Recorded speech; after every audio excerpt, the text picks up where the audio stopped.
Okay, we're going to call work session.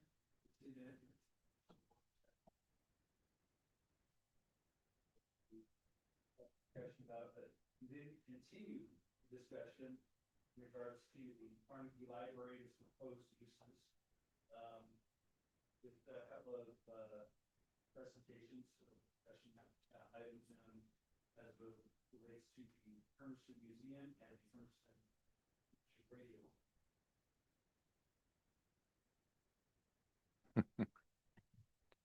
Yes. All right. I think we'll start with Steve Myers representing the Hermiston Historical and Cultural Society, and have him go first.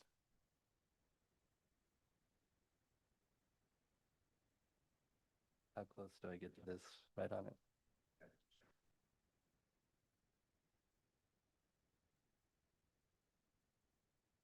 It's on. Okay. Thank you. My name is Steve Myers. I live at 595 East Mackenzie, and I've been a Hermiston resident for most of the time since the 6th grade. So I've seen a lot, and really welcome being able to comment tonight. Also, the founding members of our little group, Dennis and Ann Doherty, are in the audience tonight to listen in. So I'm going to read most of my statement to rip through it faster. So it'll take me a few minutes to get through it, and then I'm sure you'll have some questions. So we visited you, the council, about 3 years ago to encourage the city to convert the Carnegie Building into a museum or interpretive center. In the months after that, the few months after that, we received $10,000 each from the Wild Horse Foundation and from Amazon to create a Hermiston history website, which we've done, and to prepare a conceptual plan of the interior of the Carnegie Building. So they very graciously gave us that money. So we hit pause after that. So the last couple of years we've been inactive. But what's new today is, we have a $1 million grant that the city has obtained. We have a community survey, and we have the willingness of the council to look at the possible community use of the Carnegie Building. I did want to take a little of my time to talk about what's happening around us, because we've had time, to read websites about the surrounding communities and what they've done for them, for their heritage sites. So if you look up and down the I-84 corridor, most of the towns around us were gateways to the wheat, wool, and cattle industry of the late 1800s and early 1900s, before Hermiston existed. They built dozens of 2- and 3-story brick buildings to last 150 years. So it's not surprising that they have well-developed systems to support history and the arts. And you'll see on the handout, if you look up in the Oregon Cultural Trust, we have Hood River, the Dalles, Hermiston, Pendleton, LeGrand along the corridor. They have many established cultural trusts. Most of these are history and arts, and we only have a couple. So it's not surprising it's that way, but it does kind of pertain to what we might do with the Carnegie Building. So we're also surrounded by local museums in Heppner, Pendleton, Echo, Umatilla. They were all decades in the making, traditional in scope and excellent for what they do. We also have the Tribal Museum at Mission, the Sage Center at Boardman, and the Hanford Reach at Richland, which cost $81 million and took 10 years to develop. So they're all within 45 minutes. They all have a unique focus and structure. Some of these museums are 50 years old that are near us, and some were created with tens of millions of dollars. So many of these museums, in looking at their background, some of them are oversight by government agencies. Some of them are private nonprofit oversights. It's kind of a mixed with volunteer citizens. In funding and staffing, larger cities like Portland have dedicated agencies and tax revenue. Smaller cities operate with volunteer commissions and modest budgets. In one example, the town of the Dalles, which is about half our size, they have several commissions that are citizen commissions appointed by government to look over, say, their historic museums, but they also have private nonprofits to look over, for instance, the Dalles Art Center, which is a Carnegie building that they've had since 1967. So if we go forward with the History and Arts Center at the Carnegie, we have lots to think about. What kind of city-community partnership do we want? And do we want a museum to be like a stepping stone to a Wayback Machine, butter churns? Or do we want to tell a story of Hermiston up until the present time? So many choices and so many paths you can go down. So the $1 million grant and community survey are a great start. So we appreciate that you're keeping priming the pump, and our community will need you if we go forward with a history and arts center at the Carnegie Building. So I think what our group would like to recommend is a city-community collaboration to combine history exhibits, which would be text, photos, and artifacts, with an arts center. That was what our grant proposals to Amazon and Wild Horse really asked for, a combination. And we would recommend a city committee or working group with both city and community representatives to advise the city on creation of a conceptual plan for the interior of the building. So we have remaining funds to use as a matching grant if the city chooses to go forward with a history center. It's not a lot of money. Total $20,000. I think we spent about $6 on the website and other things. So the rest of it, if you wish, could go to a matching grant for a conceptual plan, basically to see if the Carnegie Building would fit history exhibits and art exhibits. Traveling history, traveling art. There's all kinds of things you can do. The Dalles, one city up the road from us, their center has been going for more than 50 years. Their Carnegie Building community. The Pendleton, as you know, is doing the same thing. And you could go on, you know, up and down the roads. They're all doing the same thing. So how am I doing for time here? Okay. So I wanted to talk a little bit about why we would do this history center at the Carnegie Building or anywhere really. If all these museums are close to us, why do we want to do this? And I would say because none of these are telling our story. And the only one that's going to save our history or tell our story is going to be us. So our story, Hermiston, is unique, compelling, and even inspiring. We grew from a tiny town of 800 people in 1940 to one of America's rural success stories. There's something like 1,500 cities in the United States between 10,000 population and 25,000 population. And I would be very surprised if anyone beat Hermiston for what it's done to become a premier community in Eastern Oregon. So, you know, we talk about stories, but what are these stories? Why would we even want to tell them? I want to just quickly tell 5 quick stories about 5 people in the community that we may want to save their story. So we have E.P. Dodd. He was the town father for our first 50 years. He was a Tasmanian devil in getting his pie and everything Hermiston all over the country to Washington, D.C. He was one of the instrumental people who helped the building of McNary Dam. His story is remarkable and worth saving. You know, it's hidden in newspaper articles and books on library shelves that never get checked out. It really needs to be front and center. Number 2, Joe Burns, a person you all know. He's a town father for our second 50 years. He was renowned well beyond our region for his drive and dedication to building Hermiston. It'd be sad to lose his memory. There's someone who you very well know, Russ Doran. He grew up on a farm near Helix with no electricity during the Depression. By the end of his life, he was driving around Hermiston in a practically futuristic Tesla electric car.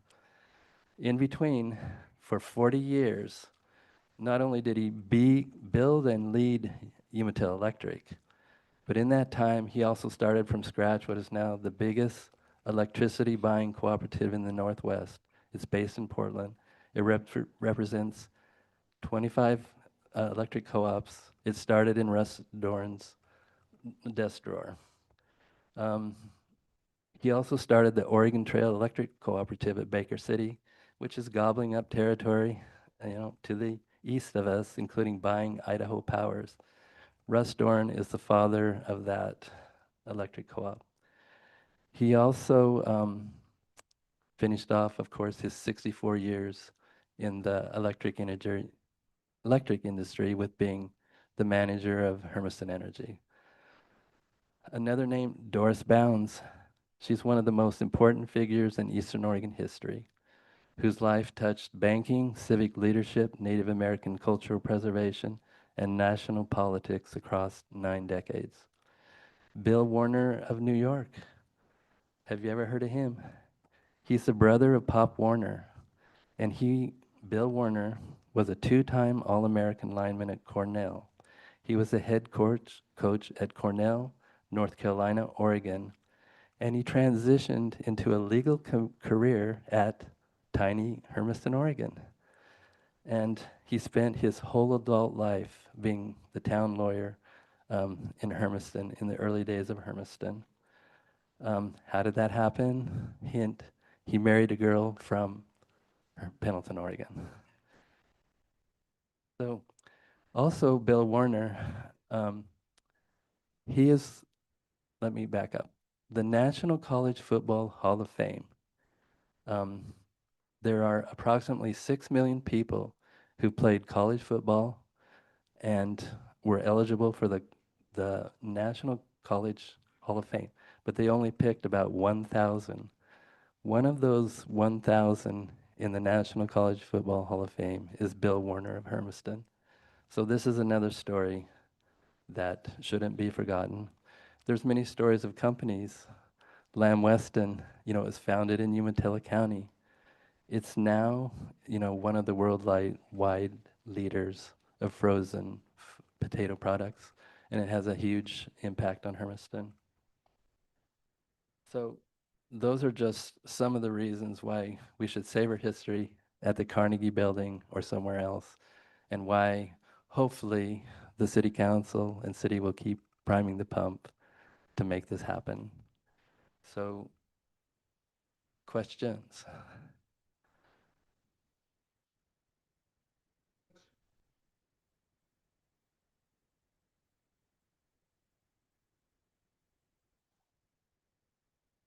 Good.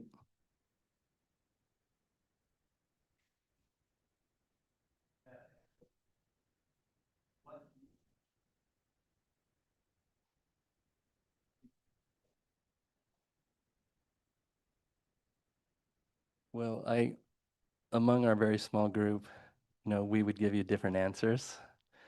But I think the top floor, and I think I walked it off, that maybe 1,800 square feet, which is about the size of a single-story house today.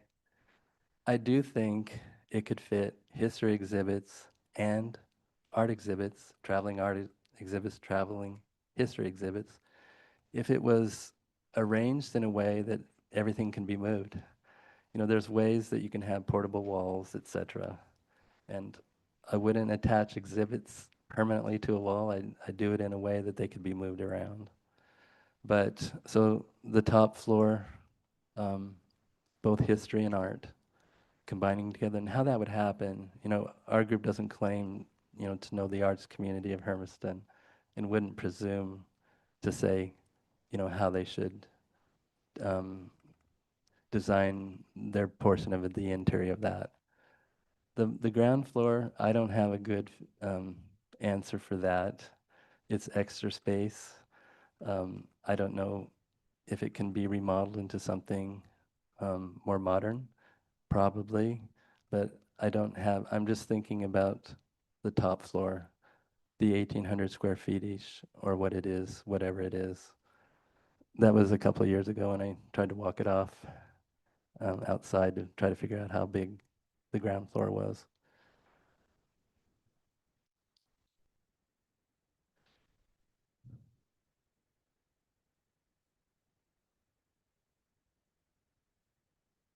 Um, Personally, I would be amenable to it. I would be. Other people might give you different answers.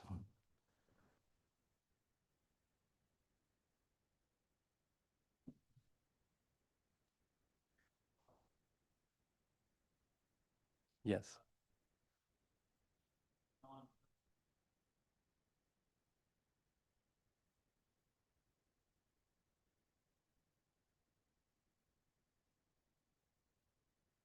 Yeah. Well, I'd say the exhibits would be permanent, but in a way that, they could be moved around if you wanted to use the space. The space would be very tight, but for instance, instead of buying a giant table, that would go all the way this way and that way, you buy 8 of these this size, and then you push them together if you want everybody to sit at a big table, or you rearrange them as a classroom of, a bunch of tables, like a classroom. That's what I mean by flexible design. Movable walls, movable tables, not necessarily movable history exhibits. But, I don't begin to know how an interior designer would fit things in there. So you wouldn't block windows or, block things. But to design it as flexible an interior as possible.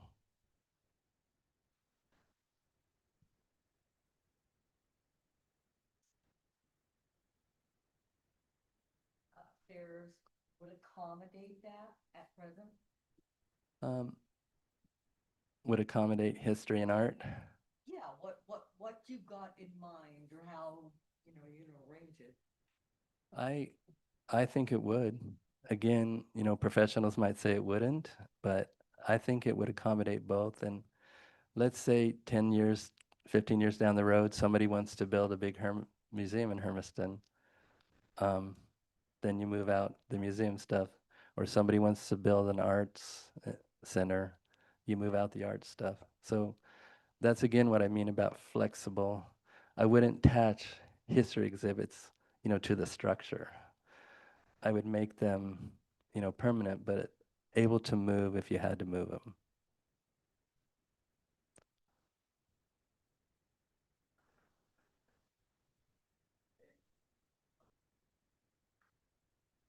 Thank you.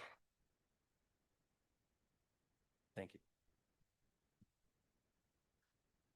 All right, now we'll invite Mr. Sam Vore from the Hermiston Amateur Radio Group Club. Can I stand? Yes. Is there a button? No. Well, hello. Kind of feels like Shark Tank if you watch that show. I'm going to set a timer so you don't have to worry about me going over time.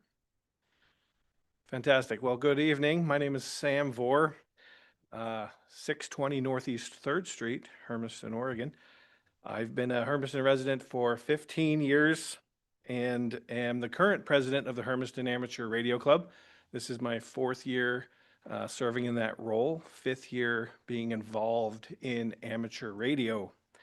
I do want to thank you all. I don't believe anybody's thanked the entire room for your service to the community, especially in City Council. I noticed many of you ate dinner here, and just want to acknowledge that. And I probably imagine you don't get thanked enough, but I wanted to thank you. And it's not to win any kind of favor for the Carnegie Building. It's just because you serve. And now I thank you for the time to hear our presentation for the Carnegie Building and the proposal. So the Hermiston Amateur Radio Club proposal for your consideration is to specifically dedicate the basement east room to the use of the Hermiston Amateur Radio Club, and also propose maintaining a public meeting space on the main floor, an agile space, a variable space for use by, of course, our group, any other group, and the community and public in general to have a space to meet or host an event. The Hermiston Amateur Radio Club, I did not hear about it at all until I started looking into what radio was in 2020. But it's been around for a really long time. It is a 501c3 community service organization, and it's been in existence since approximately 1978. It was officially incorporated in 1980, and in the interest letter I sent to the city, I highlighted that our club had 25 members, but as of today, we're actually at 32 members, which is a 28% increase this year, which is kind of unheard of for amateur radio in general. We're gathering up folks to pursue our mission of communications. So our members share a very wide variety of amateur radio related interests, many different skill sets, some taking interest in long distance radio communications. And by that, I mean around the world. I, for example, talked to somebody in Japan from my backyard. I felt like $1 million. Very cool. Local microwave, mesh networks, packet networking, and electronics diagnosis and repair are just some of the interests that our members and those who orbit in our sphere are interested in. And many of our members serve as volunteers within emergency communications groups, or they volunteer as instructors for youth or adults. So the benefit to our community, we feel the greater Hermiston community would benefit from the Hermiston Amateur Radio Club, which I'll refer to as HARC from now on, residing in the Carnegie Building by providing a fixed location where we can set up a station, conduct meetings, host workshops, and there are two main points to share regarding our mission. The first part of the mission is to reach and teach, and the second part of the mission is to be a communication asset to the city of Hermiston. So we envision a space in which our club provides hands-on, STEM-related educational opportunities to school groups or anybody else in the members of the general public who would be interested. And we feel it aligns with the City of Hermiston 2025 goal for community engagement, which is quoted, explore expansion of engagement with education partners to develop and implement a youth engagement plan. So in the United States, there is no age restriction to those who can be licensed as amateur radio operators. You just need to pass the test. And there are children, I'm not going to embarrass anybody in our back row where the supporters are. We have a variety of ages back there, all taking levels of interest in our organization. Without the age restriction, globally, amateur radio around the world in different countries, it does promote strong social connections, diversity, and it is an inclusive community for all, which is also tied to the 2025 goal number 4. And it's not a new goal for our club, just for the purpose of discussing the Carnegie Building. We regularly take interest in reaching and teaching. So our club is affiliated with the American Radio Relay League, or ARRL. It's odd to say, so I'll just say American Radio Relay League. And we're part of what they call the Oregon section of the Amateur Radio Relay, American Radio Relay League. Dang. And our Oregon section established a youth engagement goal in 2024. And our club officers regularly attend meetings for how we can accomplish this. And it's not unlike the goal of the city. And the stated tenets of our youth engagement program include: 1, share applicability in many areas of STEM education and careers. 2, provide access to scholarships. And 3, generate opportunities for hands-on experiences, and 4, create personal, intergenerational relationships that can help in school and in careers. So we've had the opportunity to provide, I'm just going to keep dancing until, sorry. Maybe I'll keep talking. All right. So we have provided the opportunity for youth with hands-on radio operation. We host 2 annual events that are really national and global events. They're contests, but they're actually a test of radio operators' ability to set up a station and communicate. We've opened these up. Winter, we host at EOTech. We've had kids come and enjoy, get to touch all of the dials, ask questions, see what the lights mean, and discuss what radio is all about. And then we've also, this year, I will embarrass Todd, he's sitting in the back there. He went and taught a amateur radio course in the Ione School District based on interest from them. An interest to give children and youth the opportunity to look into technology of two-way communication. And it is very applicable to us today. I believe all of us have a radio in our pockets, but also does email and plays movies. So that's the first part of our mission. The second part of our mission is supplemental emergency communication. So the Carnegie Building is in proximity to City Hall, where we are now, and it lends itself very, very well to its use as an emergency communications center. It could prove invaluable during a disaster, whether natural or man-made. That might prevent, in an event that the city's existing voice and data communications aren't available. So the benefits of having a station in the Carnegie Building are: 1, the city would gain means to communicate directly with a few emergency management centers. First, the FEMA Region 10 headquarters in Bothell, Washington, the State of Oregon's EOC, or Emergency Operations Center, in Salem, the Umatilla County EOC in Pendleton, the Morrow County EOC in Heppner, and also St. Anthony's and Good Shepherd hospitals.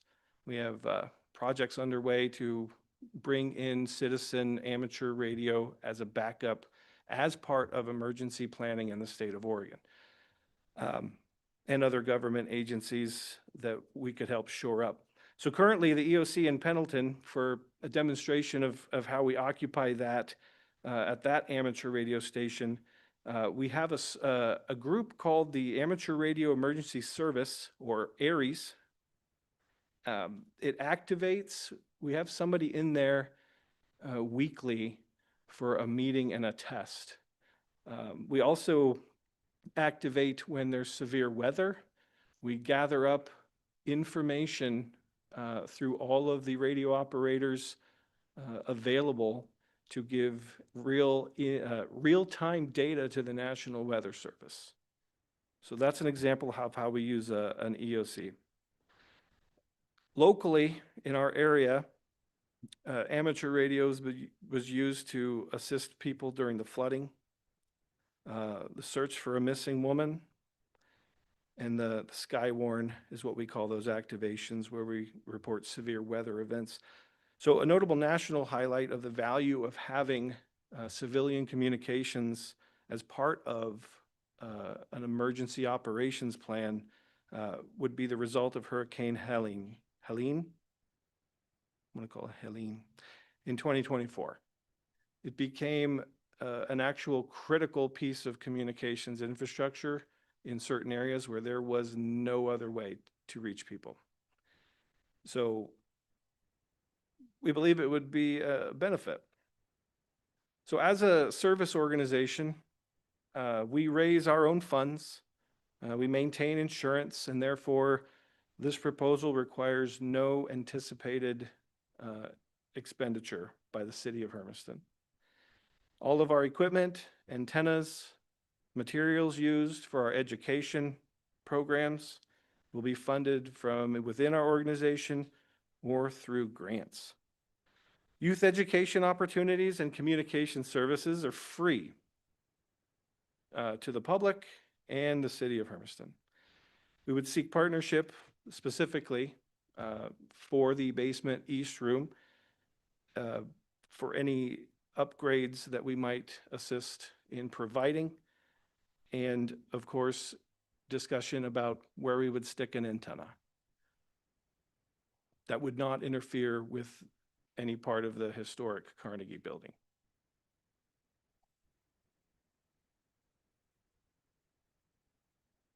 That would also include power, HVAC, access enhancements, or similar. So we have been successful in crowdsourcing equipment. As the other group shared, AWS has been very generous when justification for community-focused programs and projects come about. We maintain our own funds to pay for the work that we're doing. So our mission of reach and educate and communicate is something we do as a service. All right. So to recap the room, we specifically propose that Hark would reside in the basement east room. It is the larger of the rooms with a door that closes. But we would appreciate any opportunity for any room if it would be available, if that would be decided. So besides being larger, the east room allows for installation of radio equipment, some storage, and enough space to have a lab for hands-on education. So it's important for any radio equipment to always be secured when it's not being overseen by a licensed operator. And we again encourage the City of Hermiston, the City Council, to consider reserving space in the basement common area, similar to the main floor, as available for public meeting, public use of common spaces. So besides the use of that specific room, we do meet in person monthly, and every month we offer testing to provide affordable amateur radio license testing to all people, and training sessions throughout the year for up to 30 people. So the basement's common area might not fit 30 people, but we envision if the upstairs maintains a public meeting space that is agile to serve multiple needs, that we could be accommodated there. So many times when people think of ham radio, I was hoping somebody might ask me the origin of ham later. Newsflash, I don't really know, and I don't think the world would agree how it came about. But when people think about ham radio, amateur radio, they think about old technology and sometimes older people. But it is very much part of our past, our present, and radio is not going to be absent from our future. We are just finding new, more efficient ways to do it. And we also need to encourage, get enthusiasm of young people to pursue technology so we can upgrade our data networks. I challenge the idea that it's just old school, but one thing I find very fascinating is listening to walkie-talkie frequencies. If you do that, you can hear local businesses talk. You can find which local hotel needs new towels taken up to room 2, how much money is on pump 5 being handed to the attendant, if they still have attendants. But the greatest thing is when kids are just playing with walkie-talkies. I don't know if you ever had walkie-talkies, but they can be very exciting. We're doing okay. Christmas morning, same thing. Somebody gets walkie-talkies for Christmas. They are out using imagination and they are exploring the use of technology. And when we look at how radio is used, it is not a piece of the distant past, because our police, our firefighters, pilots, astronauts, the railroad dispatchers, all big parts of our function of society that still use radios. So the introduction and enthusiasm for that, we'd like to make that bigger than just having a walkie-talkie. Make it legitimate, provide them exposure to something that could develop into a technology career. So, final summary for y'all. We're asking for the east basement room for consideration. We have 2 points to our mission: education and communication. That means increasing opportunities for STEM activities and increase the city's emergency communications abilities. Our service-oriented group of amateur enthusiasts, we are excited just the possibility of having a place to call our home base after so many years of not having a location. So with that, I would very much thank you for your time and consideration.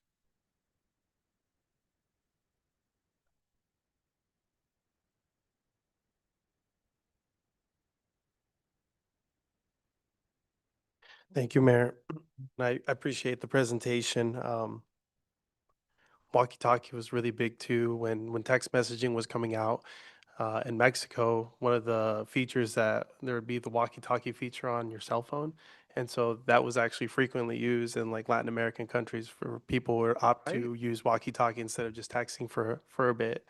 So I thought that was really cool. But my question to you today is, why the Carnegie Building? From what I understand, it sounds like you guys are looking for a home, and I can see the Historical Society wanting for the Carnegie Building for historical reasons. Is it just you're trying to find a home, and this is one of the ones? This is a place that kind of seems to fit, or what makes this the best option for you guys? Well, it's available, but on behalf of the club, when the club decided to task me with proposing the use, we really wanted to tie into the goals of the community.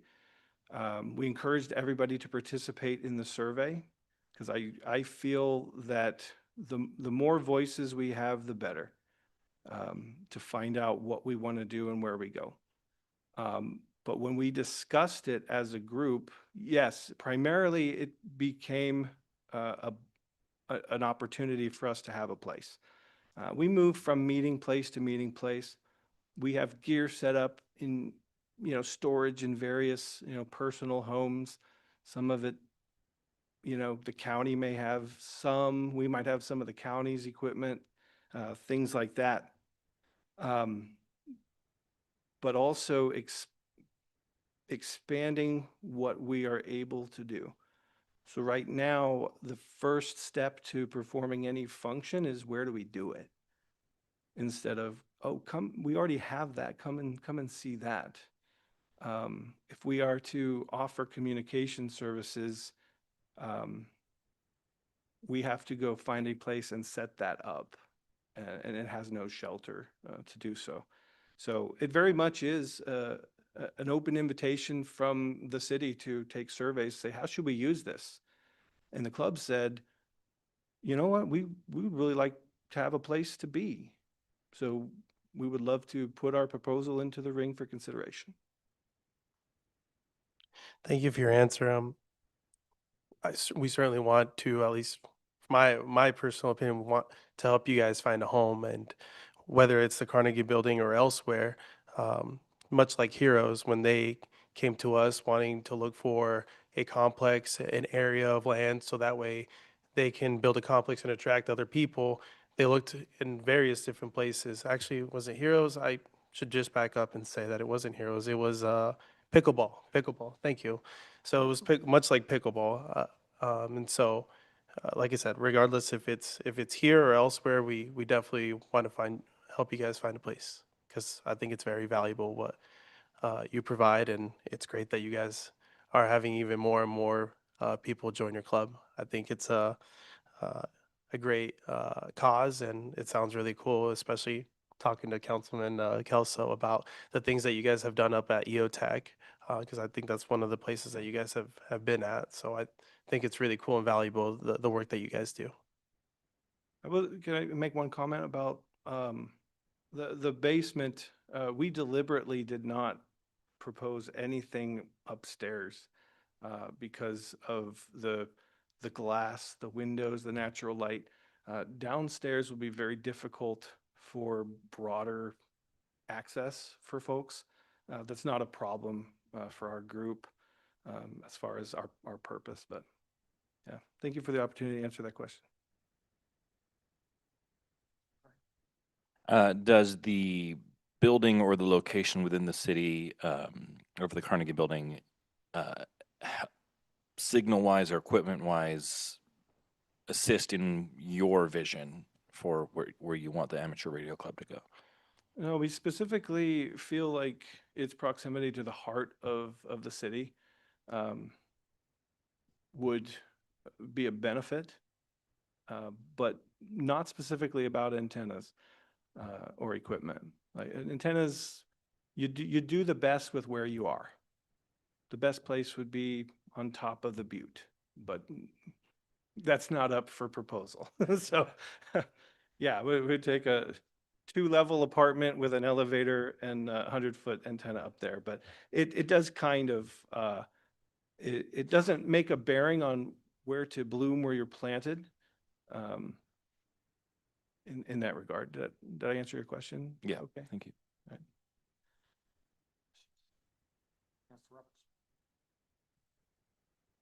I'm intrigued by the emergency response aspect of that, obviously, and I'm aware of, what's going on at the sheriff's office. And I guess my biggest question to that is, if that is one aspect of it, what other infrastructure do you need? I think you mentioned power at one point, but would you need a generator? Would you need, how would what kind of extra infrastructure would it need to make you successful?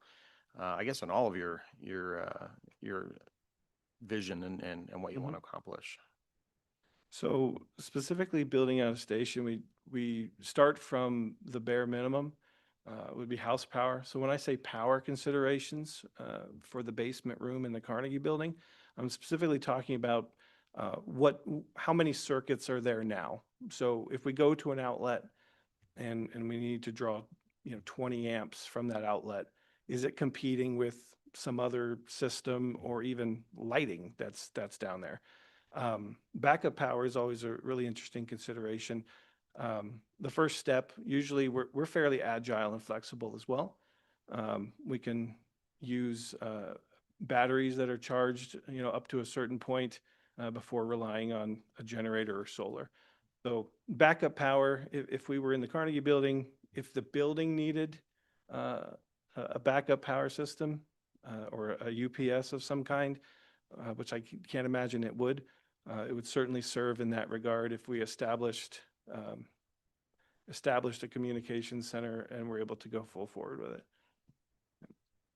Appreciate it.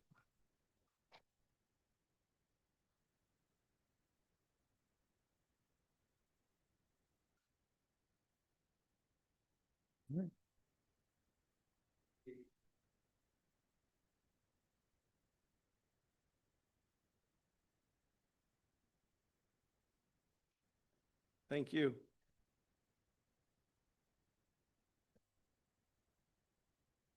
So now, if the council has any initial thoughts, reactions, direction, otherwise, we're really looking for some input from you guys, but we can schedule some more time on a active council agenda to talk further about what we might do and get some official direction. But if there's some initial comments or thoughts, be open to hear that.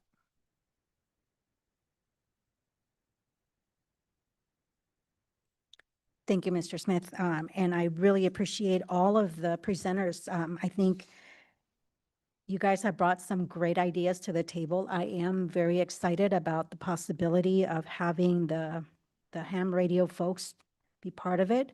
I do find it very important, very useful to have people with that special skill to be able to help the community if there was ever an emergency. It's so crucial that sometimes we take that for granted. My question to you, Mr. Smith, would be, it sounds like some of these, all four presenters have great ideas.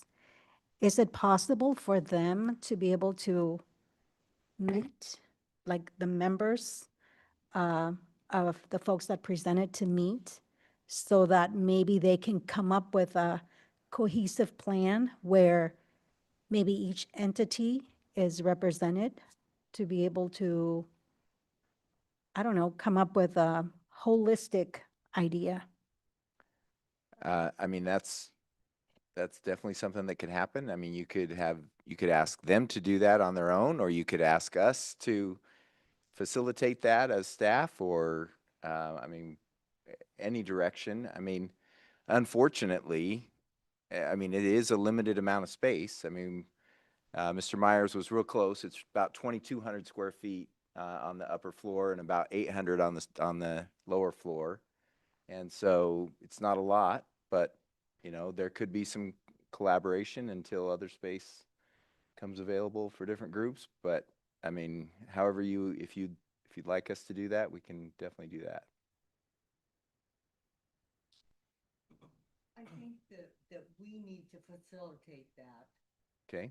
And because there's been several of them that have similarity. Mm-hmm. And so maybe they could be joined if they would get together and pop it out. Okay. Thought.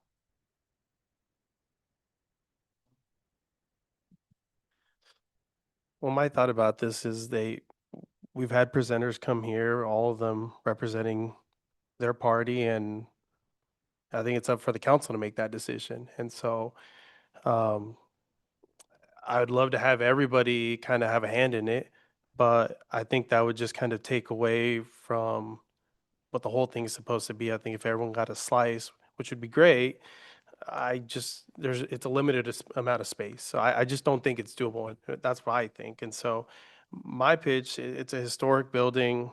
I think the museum would be perfect for this. And if there is room, I think the downstairs would be great for the radio to be there. And so obviously that means there's two other people that are left out. And, you know, as unfortunate as it is, that's from hearing the presentations and having this discussion for a couple of years, that's kind of where I'm at. But if the council wants to come together and have more discussion on that, or at least have the city manager coordinate something, then that's fine. But I think the parties knew that they were making a pitch to the council, and the council was going to decide. And so, one way or the other, there was going to be people that were going to maybe not be a part of this. And I think all the parties knew that going in. If we can pull something together, that'd be great. But I just, it's just very limited. And so that's my concern. It's limited, and for everybody to have everything, it's just not, it's going to be a hodgepodge instead of it having an identity. So that's right. That's where I'm at.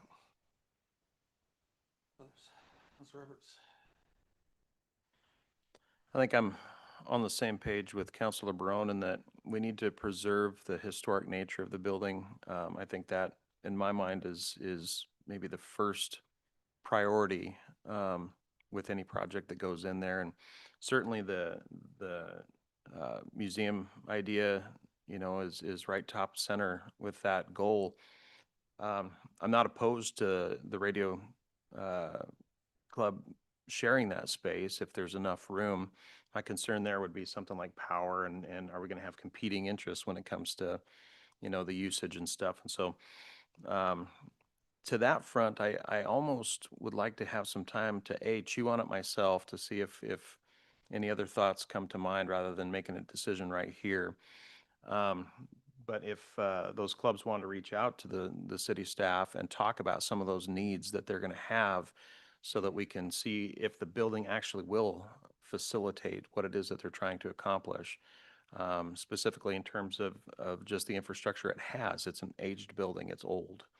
And so it's only capable of doing so much, not just in terms of space, but in terms of, you know, what it can provide in terms of power and utilities and all that kind of stuff. So that's kind of where my mind is at is I want to preserve the historic nature, but if we can do other things with it, city staff will need to know what those things are so that they can evaluate whether or not it's possible.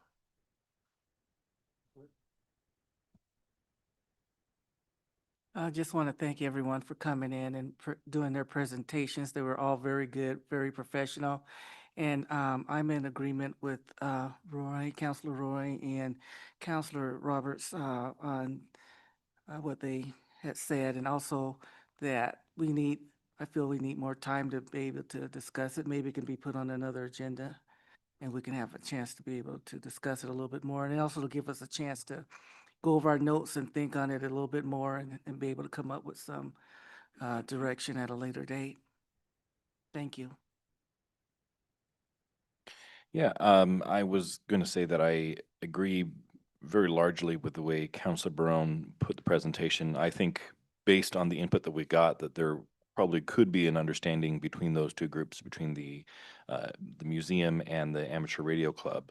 I also have concerns even on a sole use case for for the other groups that were presented, because I believe the opportunity for growth is larger than the Carnegie Building could sustain.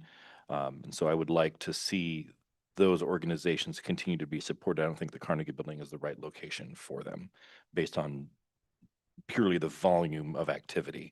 But I think also based on how the museum organization decided that they could rotate things in or out, that could adapt to the space as needed, since they're still looking to come up with part of their plan is to come up with a plan to best determine the space, and didn't seem that there were very dedicated plans for use of the basement.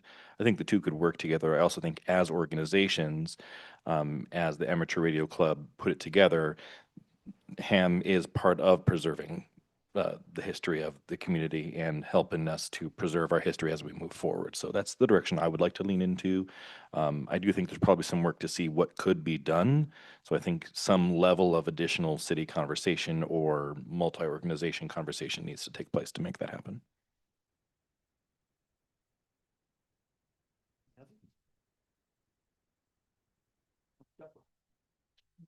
I agree with what everybody has said so far, but I also see room for an arts center. Mr. Myers with the Historical Society himself said that upstairs space may be flexible enough to allow for a small performing area or a small crafts area or something like that. And I think one of the things that this community needs is more opportunities to appreciate the arts. So I would love to see a way we could combine at least the three groups: the Amateur Radio Club, who wants the basement, and no other group seem interested in the basement. And I think if the Historical Society and an arts center could sort of share that top area, and we keep that top area flexible for public meetings, I don't see why all three groups couldn't coexist. About after hearing what's been said, that I do go ahead and get the groups together to see what kind of collaboration could be created. Also, recently, and I think Mr. Myers kind of mentioned it tonight, the formation of some kind of a public-private group that would oversee kind of arts and culture type activities like this, see what that looks like in other places. And then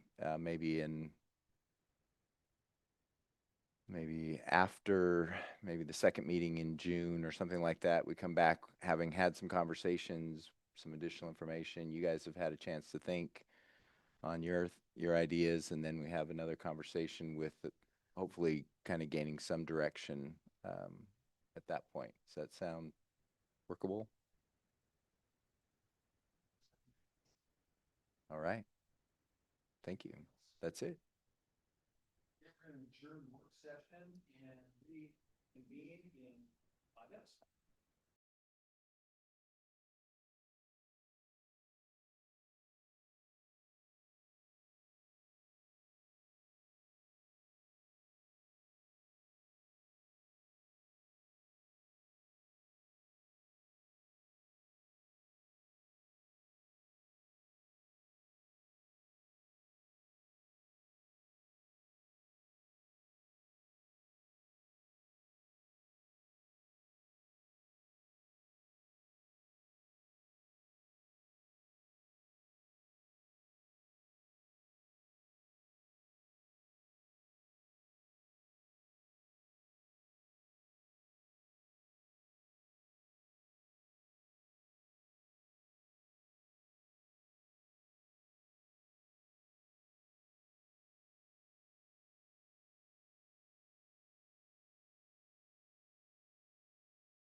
like, well, this Okay. is where that particular item is.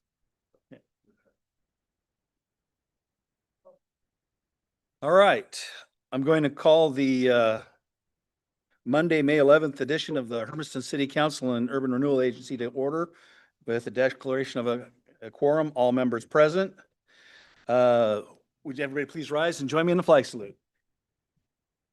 I pledge allegiance to the flag of the United States of America and to the republic for which it stands, one nation, under God, indivisible, with liberty and justice for all. Okay, so as I was kind of reminded in the last session that we had with the work session, if you have not done so already, please, at this time, place your phones on silent or vibrate or otherwise so I can't hear them.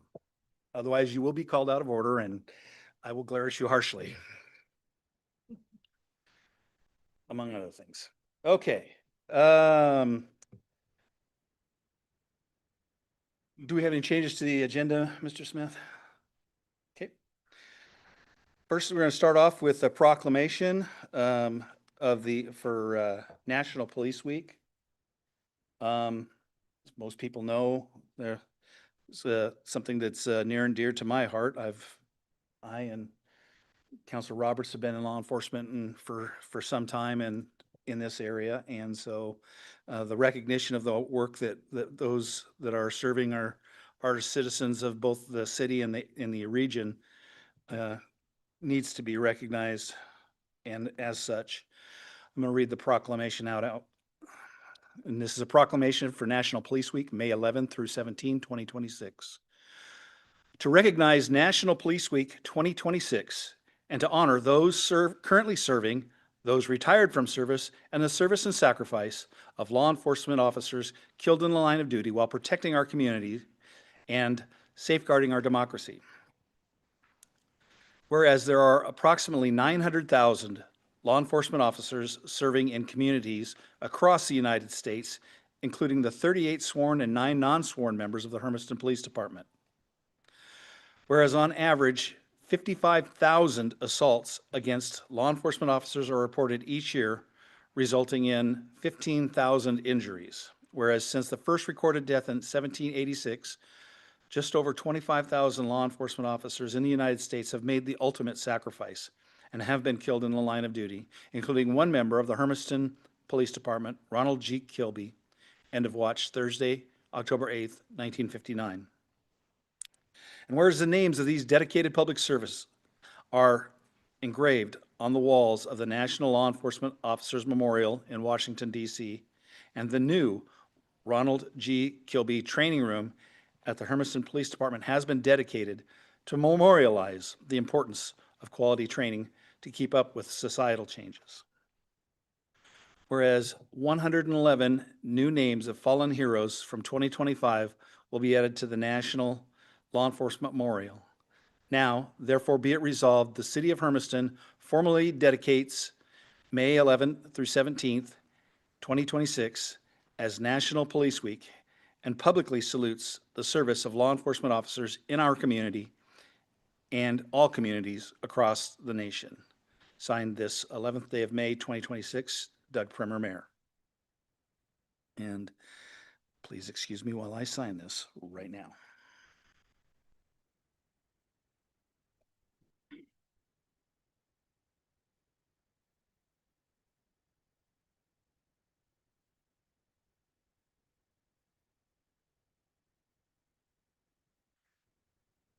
Chief Edmondson, obviously pass on our best wishes and our true respect for your officers and personnel.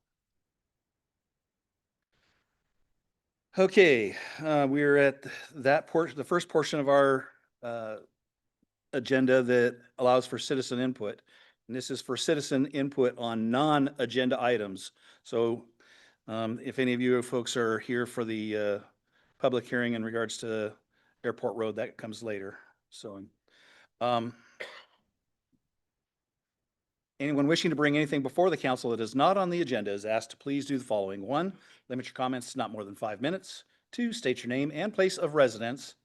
And 3, direct your comments to me. Anyone wishing to bring anything forward?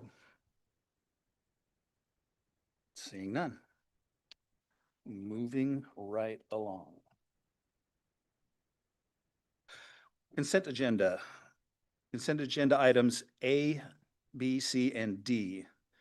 Are there any council questions in regards to the consent agenda items? Seeing none. Any public comment in regards to the consent agenda? Seeing none.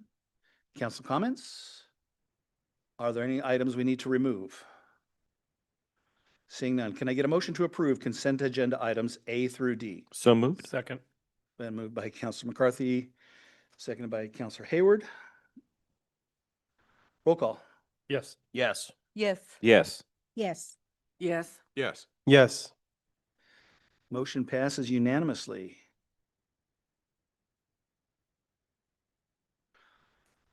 No items removed. Now, we're at public hearings.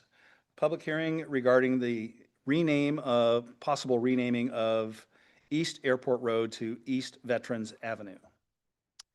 Are there any declaration of conflict of interest or ex parte contact from the city council? Seeing none. Hearing guidelines will now be presented by city staff. Mr. Smith? The City Council is holding a public hearing to rename East Airport Road to East Veterans Avenue. The City Council will take public testimony on this issue and make a decision at this meeting. The hearing process will begin with a staff report, followed by public testimony. The council requests that all people wishing to testify give their name and place of residence before testifying. People wishing to testify should limit testimony to not more than 5 minutes unless a longer period is provided by the City Council. Written testimony will also be accepted. After everyone wishing to testify has had an opportunity to speak, the City Council will close the public hearing and enter deliberations. Once the public hearing is closed, no further testimony will be received. Mr. Mayor. Okay, this hearing is now open. City staff will present its report. Mr. Spencer. Tonight, we have a fairly brief staff report, but the council is holding a hearing on potentially renaming East Airport Road to East Veterans Avenue. This hearing is being held at the direction of the City Council after receiving a recommendation from the Airport Advisory Committee back in February that there was some confusion between the two names. In accordance with Oregon state law, the city engineer has studied the matter and determined that there is 2 streets within 2,000 feet of each other that contain similar names and is recommending that the name be changed. Prior to tonight's hearing, you have also received quite a bit of testimony from the last council meeting in opposition and in support. Those are all included in your staff report. We have additional testimony that was received in writing today that has also been provided to the council. And subject to the deliberations of whether or not the council feels that moving forward is appropriate, you will need to direct staff to either prepare an ordinance that would be adopted at the next meeting, changing the name officially, or to prepare a resolution which would maintain the current name.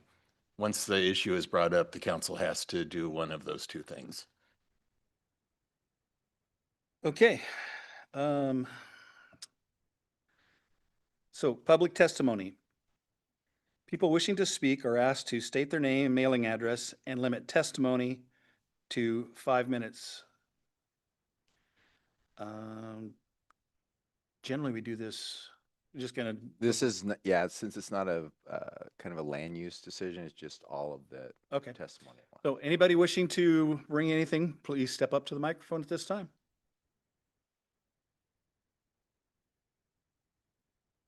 Gary Culp, 1200 East Airport. I found this. It was a certificate to my dad, Culp Welding Service, new business. June 5th, 1973. I ran into it in a drawer. I thought it was cool. I had my wife laminate it and I thought I would share that. Let's see, we were there in 72, so that's 54 years ago. And I've never worked anywhere else. I was apprenticed to my dad through the school. They had a vocational program and I've worked there ever since. So I gave you guys all a letter the other day that I wrote, kind of more of a passionate letter. And I'm kind of hoping, I don't know what happened with the Carnegie Library in an earlier meeting, but I hope it went to a historic type of a deal. I'd love to see that. So, okay. I come up with 5 things that because I'm the one, I've always been up on that road, and I've come up with 5 things that I think, I'm going to read them. You guys have all gotten them, but I'll read it for the record and maybe elaborate a little bit. Okay, number 1, promote or encourage all residents and businesses to make sure their addresses are marked clearly on their mailboxes, house, and business. I have recently updated my 2 mailboxes and numbered my building and house. This is inexpensive, common sense, and would definitely help. So I go down the road, mailboxes are pathetic everywhere in town. I feel sorry for the mail lady. And I'm sure all the residents would work on their mailboxes. And over on Airport Way, I counted 9 buildings, 3 of them labeled, hardly any signage at all on them. So they could work on that too over there. Okay, number 2, on the package problem. Talk to the managers of UPS, FedEx, Amazon, they're the worst offenders, by the way, and make them do their job. I hardly ever have a problem. If I have something that I have ordered that is very, very important to me or my business, I make sure that I check the signature required box with these delivery companies, or have the company that I'm buying the product from have a signature required upon delivery. This would not cost a dime. Makes sense. Just check the box. They bring the package, you have to sign it, nothing gets lost. Amazon, they throw a package on the steps, take a picture, they're gone. They're the ones I've had the biggest problem with between our rental and my business. And you can't hardly get through those people. And they said that they're updated their Google Maps and stuff, but it never seems to help. So Amazon, they're the worst ones. Okay, this one, you'll have to bear with me, and then I'll explain it a little more. Improve and slightly alter the 2 road signs. The sign going to the airport is 50 feet from the road. That's Airport Way. It's way off the road. Move it closer to the highway. I think that the word municipal should be slightly spaced above Airport Way. So it says Airport Way. If they put municipal, that does not mean they're changing the name of that road. But then people could see that it's an airport. Okay, this would take away doubt on what is at the end of the road. The sign on Airport Road could be improved also. Airport Road is at a 60-degree angle to the highway. As Airport Road approaches the highway, it makes a 60-degree turn to the left and approaches the highway perpendicular or 90 degrees to the highway.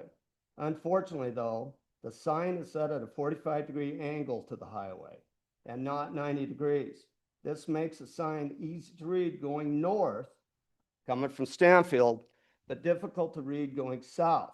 The sign needs to be rotated counterclockwise 45 degrees. And I read where Mayor Primer on one of the very first meetings said to have a not airport access sign on that post. I would say in yellow, just like other towns have it, no airport access. Nobody's going to go down there looking for the airport. Now, I agree with Jeff, and because I read some of the minutes too, and he said it's false advertising. Well, the problem is, it says airport, and they have a little tiny E and a little tiny RD. It just says airport. That's all you can see. You're going by there 50 miles an hour and you can't see it. So on that sign, if they could, and I don't know what the laws are, but if they could put East Airport, then airport isn't the first word. And maybe road below it, or maybe a little RD or something. But if they could change that a little bit, when you pull up there, it comes up and the road turns and it hits that highway at a 90 degrees and the sign is still cocked. And I was out in the middle of the road with the protractor figuring out the angles. Okay, Mr. Culp, unfortunately, your 5 minutes has expired. 5 minutes are up. Could I have, We don't do that here, ma'am. No, how about my wife? she can come up and speak. You come up? And then she could stand with me and I could finish. 5 minutes, and I gotta, Well, I understand that, sir, but we do have or rules that we have to follow. Just finish up. so his could I term. read these two? He has two left, 4 and 5. Okay. Okay. Al at EOTech would like his own road. The city could name the road from Airport Road to the Event Center, EOTech Street or Drive. The road would be incorporated into Google Maps, and the folks that are new to the area would let their cars or phones take them right to the event center. The city then would, of course, would have to pay for the event center's address change. Okay, the last one. The airport itself needs a large freestanding sign. The Hermiston Airport sign is very hard to see. Right now, it is diffused into the Welcome to Hermiston sign. It is low to the ground, it's 4 foot high. We need a large sign reading Hermiston Municipal Airport, and this would cost the city some money, but it's a win for everybody, including all the traffic going by. And then when people would know where the airport is, it's almost like we're ashamed of that airport. It needs a big sign to advertise it. So, thanks a lot. Thank you. Next.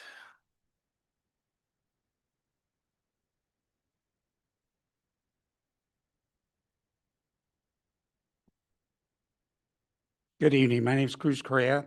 My business is on 1350 East Airport Road. I appreciate the work. Just as I mentioned before, I appreciate the work and the time that you guys put in. I've lived in Hermiston for 50 years. And in those 50 years, I moved once.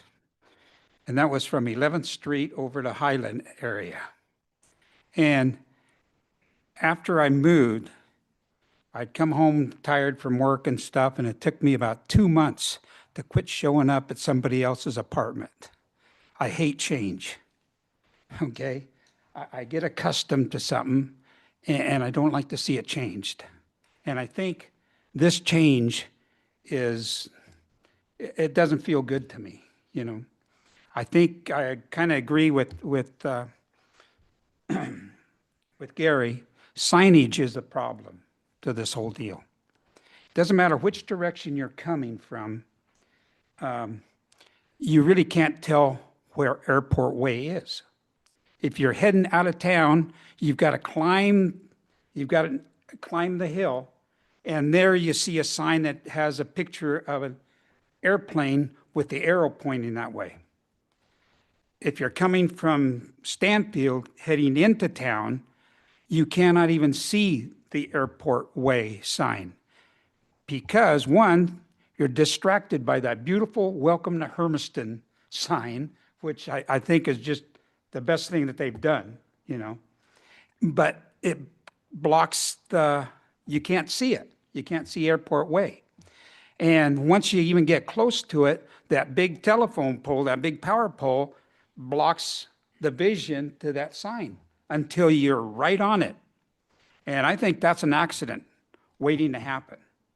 And I don't know who'd be liable for something like that, but I think, like Gary was saying, I think I've got some points here, and I think it wouldn't cost very much money. What I've got is, like I say, we deliver package. I'm in the transportation business.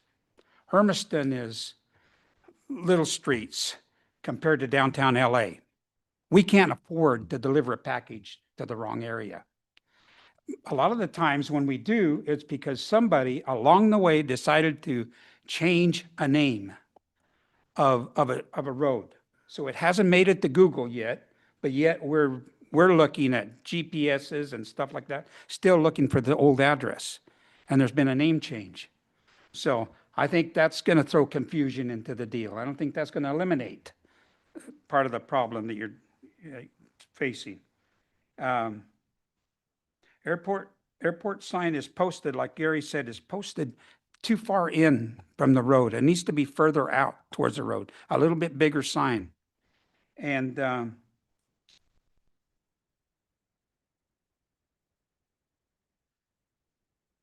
I believe, I believe that adding signage would be a better solution to the name change. And the cost to the city would be minimal, okay? I know you guys are, whoever's proposing this is not worried about cost because it's not going to personally hit their pocketbook.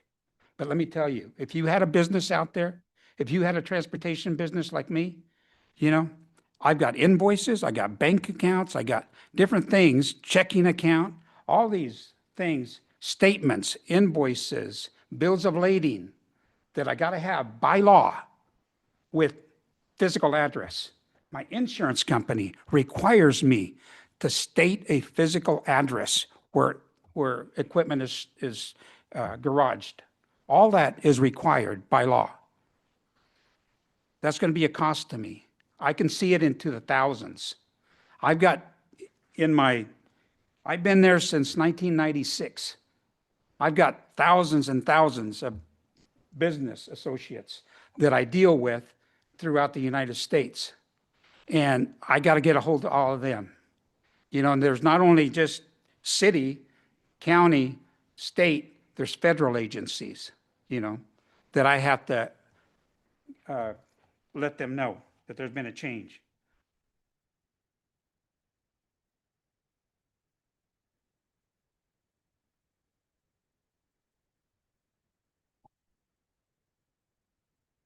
Unfortunately, so your Eating up time, my 5 5 minutes. minutes is up. These Sir, agencies, Your 5 minutes has expired. can I just, Nope, we need to move. There's other people behind you, I'm sorry to say. I had some good points. Don't doubt it. Thank you.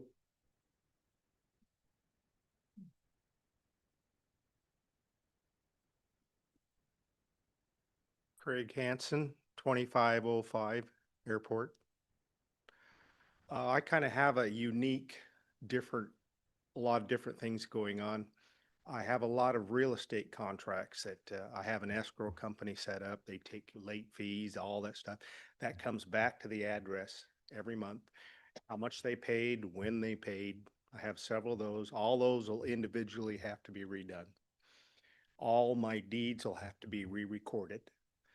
All my estate planning that I've done for everybody will have to be redone. I have no idea exactly how much all that will cost. It affects me in a different way other than the basic way everyone's already said.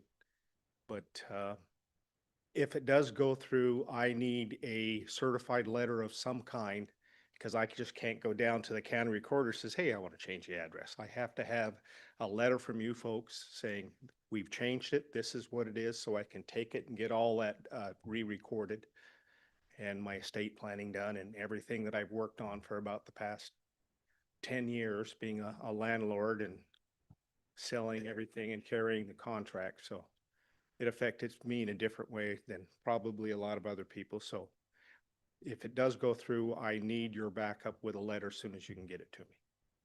Thank you. Thanks, sir.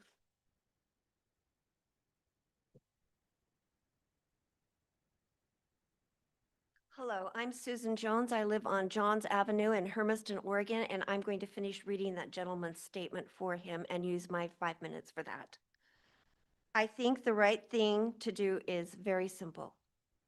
Move the current sign for Airport Way closer to the west from where it now stands on Highway 395. The move will allow people to see it from a distance. 2, add to the signs that have the airport and the arrow, both the southbound and northbound signs. Add Airport Way under the arrow. 3, once on Airport Way, there should be a sign informing the public on what businesses are on Airport Way. 4, businesses should all have addresses on buildings or mailboxes to eliminate further confusion. Once again, thank you for your time and your service. Thank you.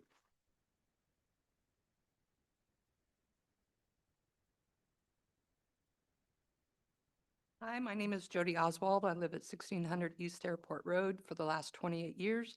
The Oswald family have owned this home for 60+ years. I've come to the council meeting to express my no vote for changing the name of Airport Road. I'd like to start by sharing some modern technology we all have used. GPS, MapQuest. I have went to 22 different places and used MapQuest, Google Maps, in Hermiston, Good Shepherd, Dr. Larson, Dr. West, Walmart, Space Age, Pilot, 2 places in Stanfield, Hermiston High School, the Dalles, Portland, Tri-Cities, Walla Walla, Tollgate, Echo, Umatilla, Lexington, LeGrand, Pendleton Hospice, St. Anthony's, Wild Horse, Walmart, and Boise, Idaho. I've done this twice for Airport Way, total of 44, twice for EOTech, 22, total of 44. And I have always arrived at my destination without a problem, no wrong directions.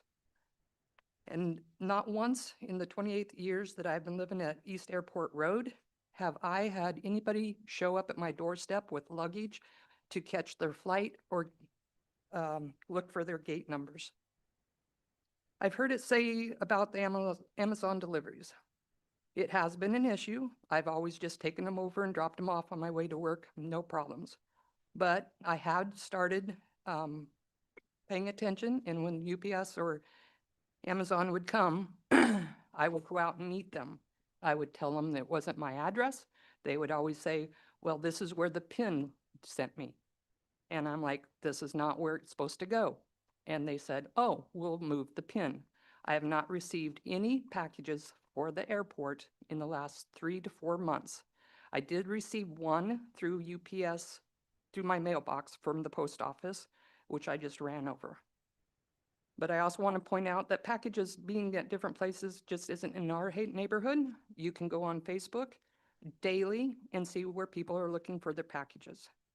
So I don't see where changing the name is really going to help anything.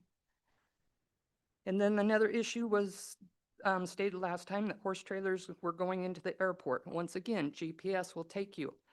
I'm interested to see when the last time that happened, because if you guys are judging on when the fair first moved out there, it was it was a mess. And I think you guys can all agree the traffic was a mess, and they finally kind of got it straightened out. I'm still right in the middle of it because I can't leave my house due to the fair traffic going this way. And of course, the exit keeps me from going that way. So I have to leave my house before 5 to go to work, and not plan on making it home very easily.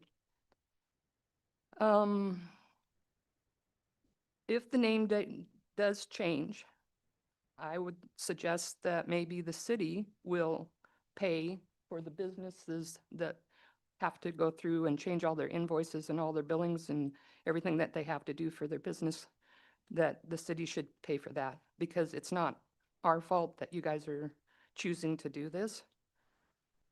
And I can't even, I've sat and tried to write out anything and everything that needed to be changed, and it's just the list is just growing to growing. It's not just my stuff. My name is on my mom's stuff.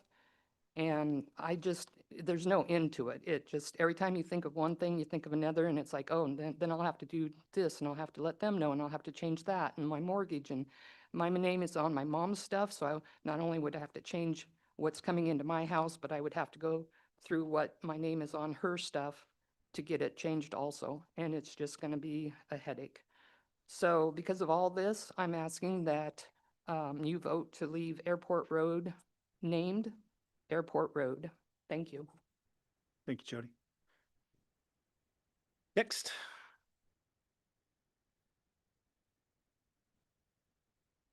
Welcome. My name's Rolf Lervik. I'm the airport manager, 1600 Airport Way. I've been asked to come talk about some of the concerns and considerations that the Airport Advisory Board had in terms of bringing this up.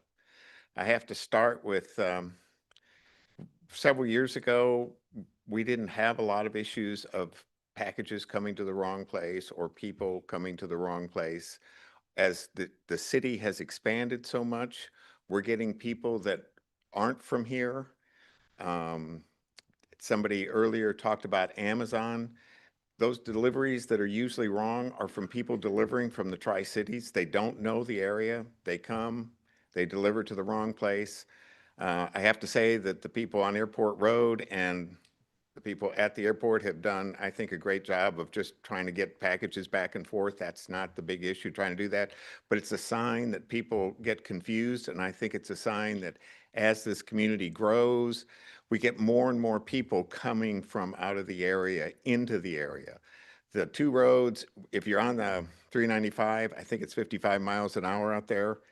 Most people don't see little signs. They're looking for something that gets them to an unfamiliar place. To give you an example, we had 6 planes come in today that brought people from out of the area to do business here or construction here. Half of them were met by people who came here.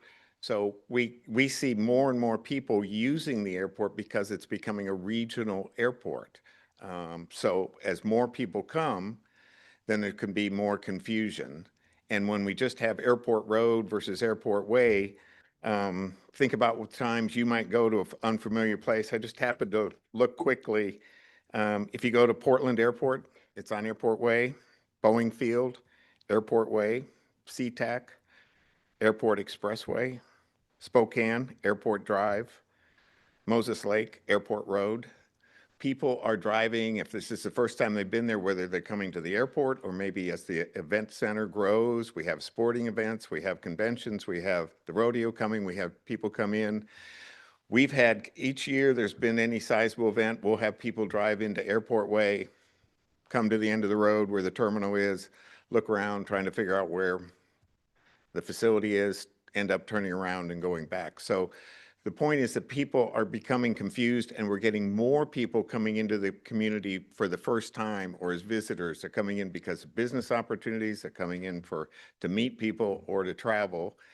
And then we just don't want there to potentially be problems. If there's some unfortunate event at one place or the other, we want to make sure that the emergency vehicles go to the right place quickly without any hesitation. And so we agree in terms of what much has been said this morning. It's confusing, and whether signs could fix it, we would be concerned that if somebody's going 50, 55 miles an hour in a strange place coming in and they see airport, whether it's road or way, it's airport, and they're going to turn that way and go into there, which is just going to lead to more confusion. Thanks. Thank you. Any other public comment?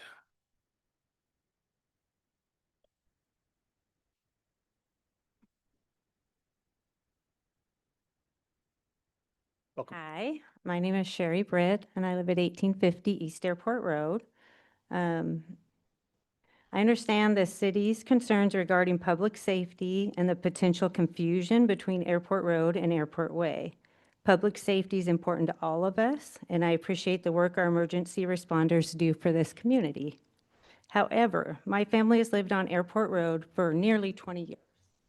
And during this time, we have experienced a real emergency. We did have a fire at our home, and the emergency responders arrived very quickly with no confusion. I know several of our neighbors have had ambulances there, and we've never had any problem with responders, first responders, making their way to our properties. Because of that, I believe it's important to ask whether there's documentation and evidence showing repeated emergency response issues significant enough to justify changing a long-established road. A road name change may sound simple, but for the residents and business owners affected, it creates a major financial and administrative burden. Residents would be required to update driver's license, vehicle registrations, insurance policy, bank statements, checkbooks, utility accounts, billing information, and countless personal records. For those of us who own businesses, the impact is even greater. Business licenses, tax records, insurance, invoices, payroll information, advertising, websites, Customer records, contractor registrations, and shipping information would all need to be updated at our own expense. Many of us have built our homes and businesses and lives around this address for decades with without significant issue. I respectfully ask the council to carefully consider whether the benefits of this change truly outweighs the cost, disruption, and burden it would place on the residents and businesses directly affected. Several of us, we've had to go through a lot of changes with EOTech coming over there. Now the 180 RV spaces coming in, a lot more traffic. And, this road has had to tolerate a lot happening. And I do believe over off of East Highland, there's 9th Place, there's 9th Street, I think it's 9th Place and 9th Street. They're right together. They're closer than what Airport Way and Airport Road are. But I just ask that you guys consider the expense that will be on all of the residents on that road. Thank you. Thank you, Sherry. Order. Order, please. Next. Bryce Woody, 1580 East Airport Road. I agree with all of my neighbors. It would definitely be an expense to us all. I get packages all the time. They are on my doorstep. They're addressed to me. I've only once ever gotten somebody else's package, and that's because it was 1850 and I'm 1580 and the guy must have been dyslexic or something. But the expense to have to change everything is just outrageous. I want to keep it Airport Road. I've lived there for 24 years, same place. I'm 140 yards off the road, and nobody's ever had a problem finding me. So let's keep Airport Road, Airport Road. Thank you. Thank you. Others?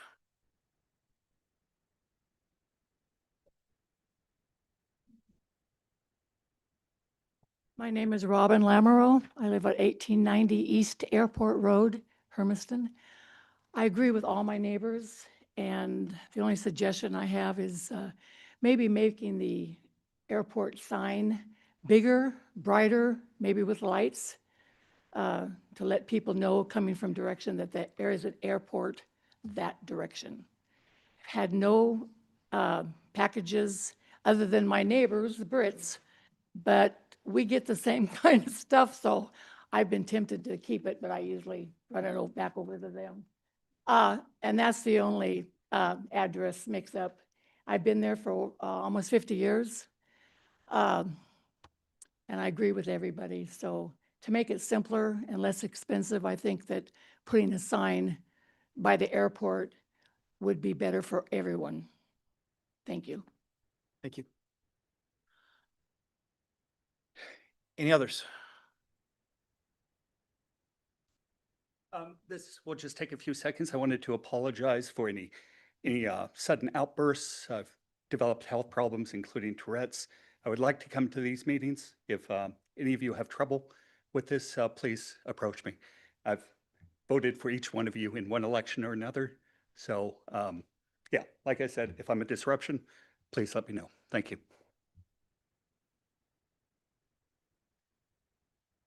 Others?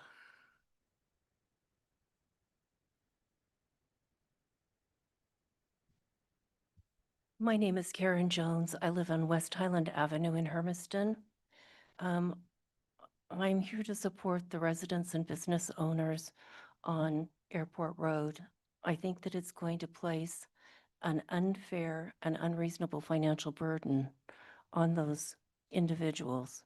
And if you do move forward with the name change, then I think the city needs to assume all financial costs that will be incurred for all of those residences and businesses, which individually could easily be in several $1,000s per person.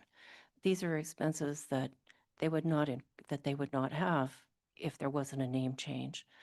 And another thing that I noticed in the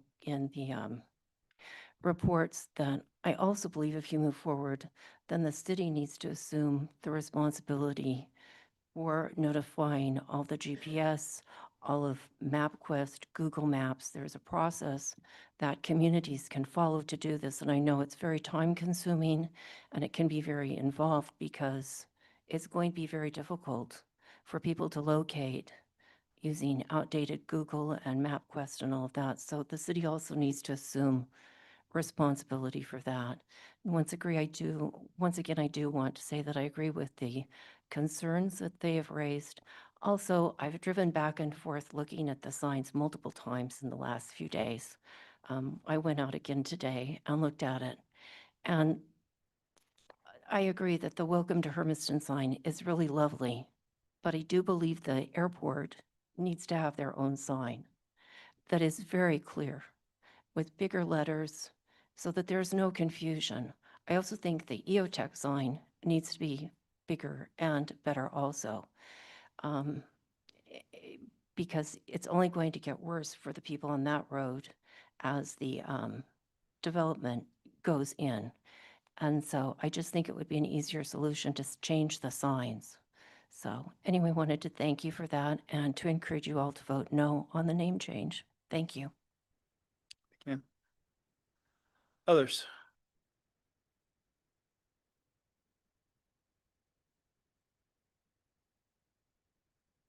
Hi, Lane, and I live at 1070 in Hermiston.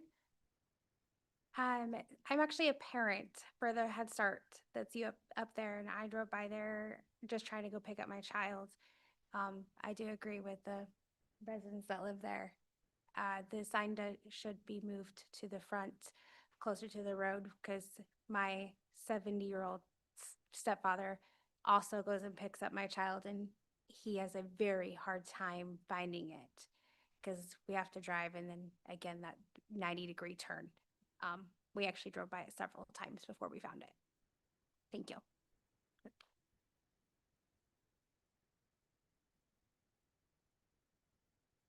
My name is Mark Way. I live on 1890 Airport Road. And seeing that I don't know any of you guys living on Airport Road, it wouldn't cost you a thing to change that road. Since this meeting is about you guys changing the name of our road, I have a resolution. Once you change the name of the Hermiston Airport Road and make it Hermiston Airport, that'd be easier. Thank you, sir. Others?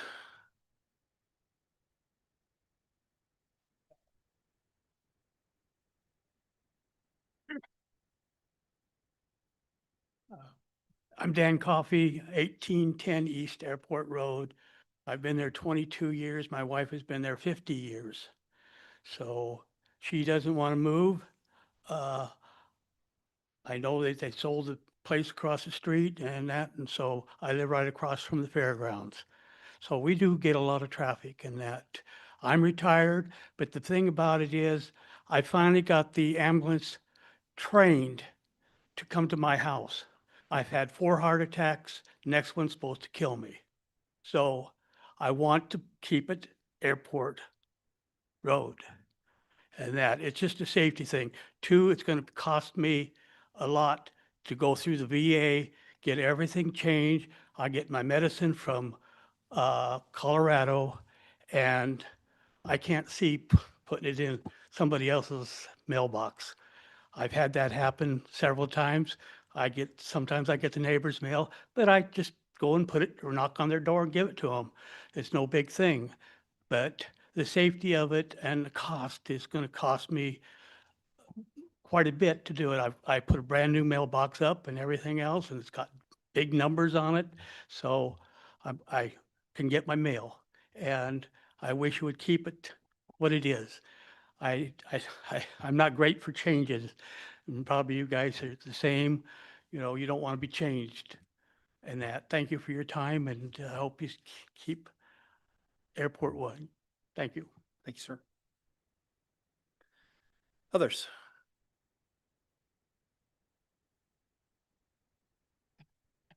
Nobody else? Okay, at this time, the hearing is closed. Council discussion. Councilor Hayward. By listening to the citizens, I think we should keep the road the same way and say no. But that's where my opinion is. Okay. Council Brown? Thank you, Mayor, and thank you for everyone that testified today and a couple weeks ago, actually. Uh, we have a full room, and that means everybody really cares about this issue, which I think is a great thing. I did have a chance to actually read Mr. Culp's letter. So, Mr. Culp, thank you very much. Um, there was actually a couple of paragraphs that I really aligned with very dearly. In the letter, Mr. Culp talks about at sunset when they finally tore it down. There's a couple of trees that were there, and those trees had been there for years, and unfortunately, they did have to get cut down. And so, things like that kind of change the character of a neighborhood, of a community. And I feel that because I grew up in Weiser, Idaho, and so it's a small town, about 5,000 people. Um, and lately, there's been some changes there too. They've had some of the growth because of the Treasure Valley, the Boise area. There's a lot of people moving in there and so a lot of that growth naturally went over there to Idaho or to Weiser.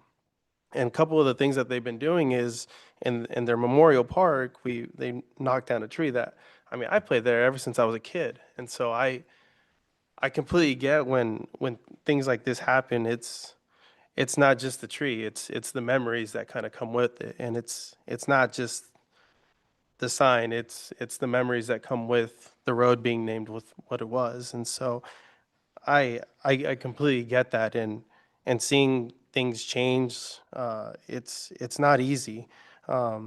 Even when you read about Armin Larvey, I mean that's the school I currently work at right now, and I've always had questions on who Armin Larvey is, and I didn't even know how to say the name when I moved into town. But the more I got to know the history, the more I began to appreciate it a little bit more.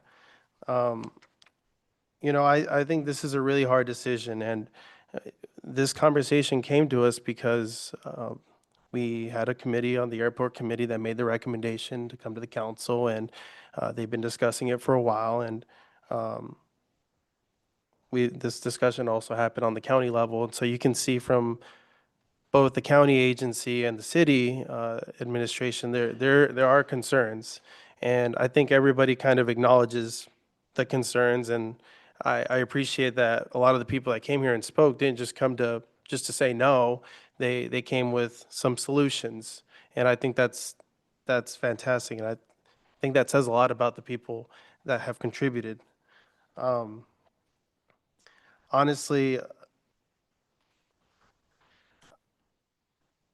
I would like there to be a really common ground resolution. I think Veterans Avenue is great, and I think that there is a lot of change that's happening, and change takes some time to be able to take in. And so,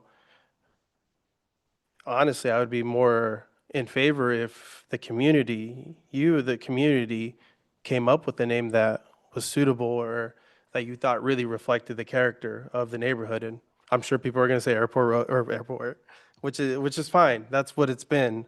Um, but if you, the community, have a name that you guys can come together with and propose, I think that would be even better because then you would have personal buy-in in the road that's yours. Um, but that being said, I do think it is important for there to be a distinction. And when you're driving 55 miles an hour, even if they're a couple 100,000 feet apart, but when you're going that fast, it's really hard. When I moved to Hermiston, I drove back and forth past the fair a couple of times because I always would miss the road. I still miss the road to this day. But I think it's important for there to be a distinction. And much like the trees of Sunset or the trees over there in Weiser Memorial Park, there was a huge community discussion. Everybody piled in the city council meeting. And for people to say it was just a tree, but it's not just a tree. It meant a lot. And I think the city of Weiser, to their credit, did a lot to try to talk to the community, uh, to try to get a good outcome. And I do lament the fact that, I've had a lot of correspondence from many of you, and I haven't had that personal conversation with some of you about this issue. And so I think there does need to be connection, not just you guys talk to us here on the dais and, you know, we don't know each other as well. I don't know very many of you, and I'm sure a lot of you can say the same thing about me. But I guess my thoughts with this is I think it is necessary, and I think we should come to a common understanding, whatever that might be. So that's where I'm at right now. I know it might not be the answer that everybody wants to hear.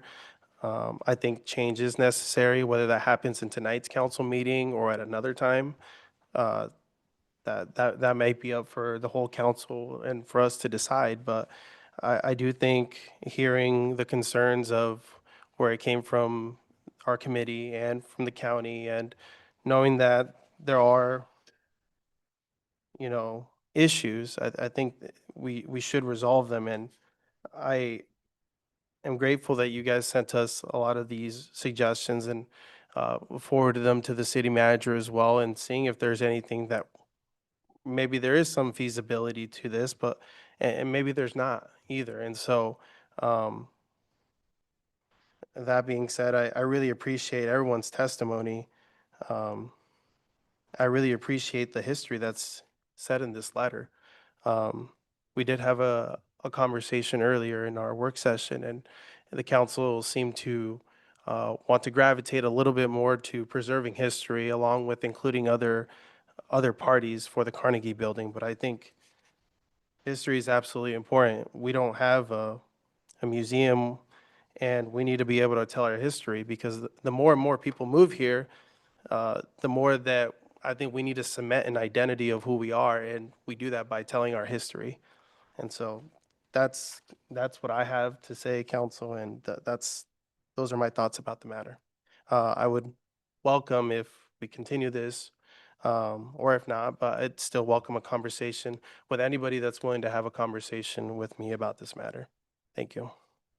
Councilor For my part, I don't see a lot of merit to doing this. I don't see a lot of benefit to doing this. I see a lot of upheaval to doing this. I think that very possibly this could be remedied with adjusting the signage so that, you know, and I don't believe it's 55 miles an hour out there anyway, isn't it 45 or something like that, whatever. What? Well, not you, Jeff. Chief Okay, let's keep on track, guys. Let's keep on track. But I see a lot of expense involved in this and a lot of upheaval for a lot of people who have expressed their desires not to have this changed. And if I could see a lot of benefit to it, then possibly, but I just don't. I'm sorry. So my vote would be no. Councilor Linton. Thank you to everyone. Mic on, for coming out and voicing your opinion. I did hear you. I heard what you said. I heard about the hardships that it could bring, about that the impact would not be good. And about the signage. And there were 35 people that signed a petition saying no, that live on that road and have homes there, businesses there. And I agree with with what you're saying, not to change the name, that we should probably look at bringing the signs closer. And I drove out there today. I've been up and down that road many, many a times. And a lot of times you don't see it. And the welcome sign is beautiful. I would like to see the part where the airport is on it's on the very bottom and it's small. All the other writing is really big. And I would like to see a sign on both sides of the street, just with the airport on there saying, like one suggestion was Hermiston Municipal Airport and an arrow going that direction. I think it would solve the problem of where people would be able to easily see it. And I also want to just thank you for your testimony, and my vote would also be no.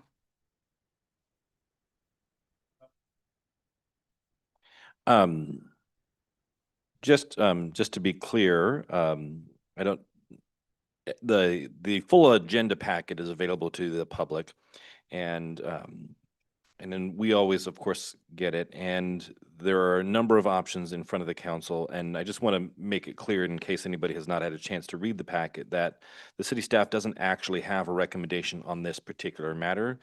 They're just presenting the option from the discussions that we've had in the past. So I just want to make sure that that's out there, so that it'll be up to the council to direct staff in whichever direction we decide to go in. That being said, I do have some questions for city staff, if it's appropriate to ask them at this time. Some suggestions from the public were made in terms of visibility and moving things closer or farther away from the road, or bigger or smaller. Do we know offhand whether any of those ODOT would give a flat no to? Because I know there are some rules based on signage for what's in city control.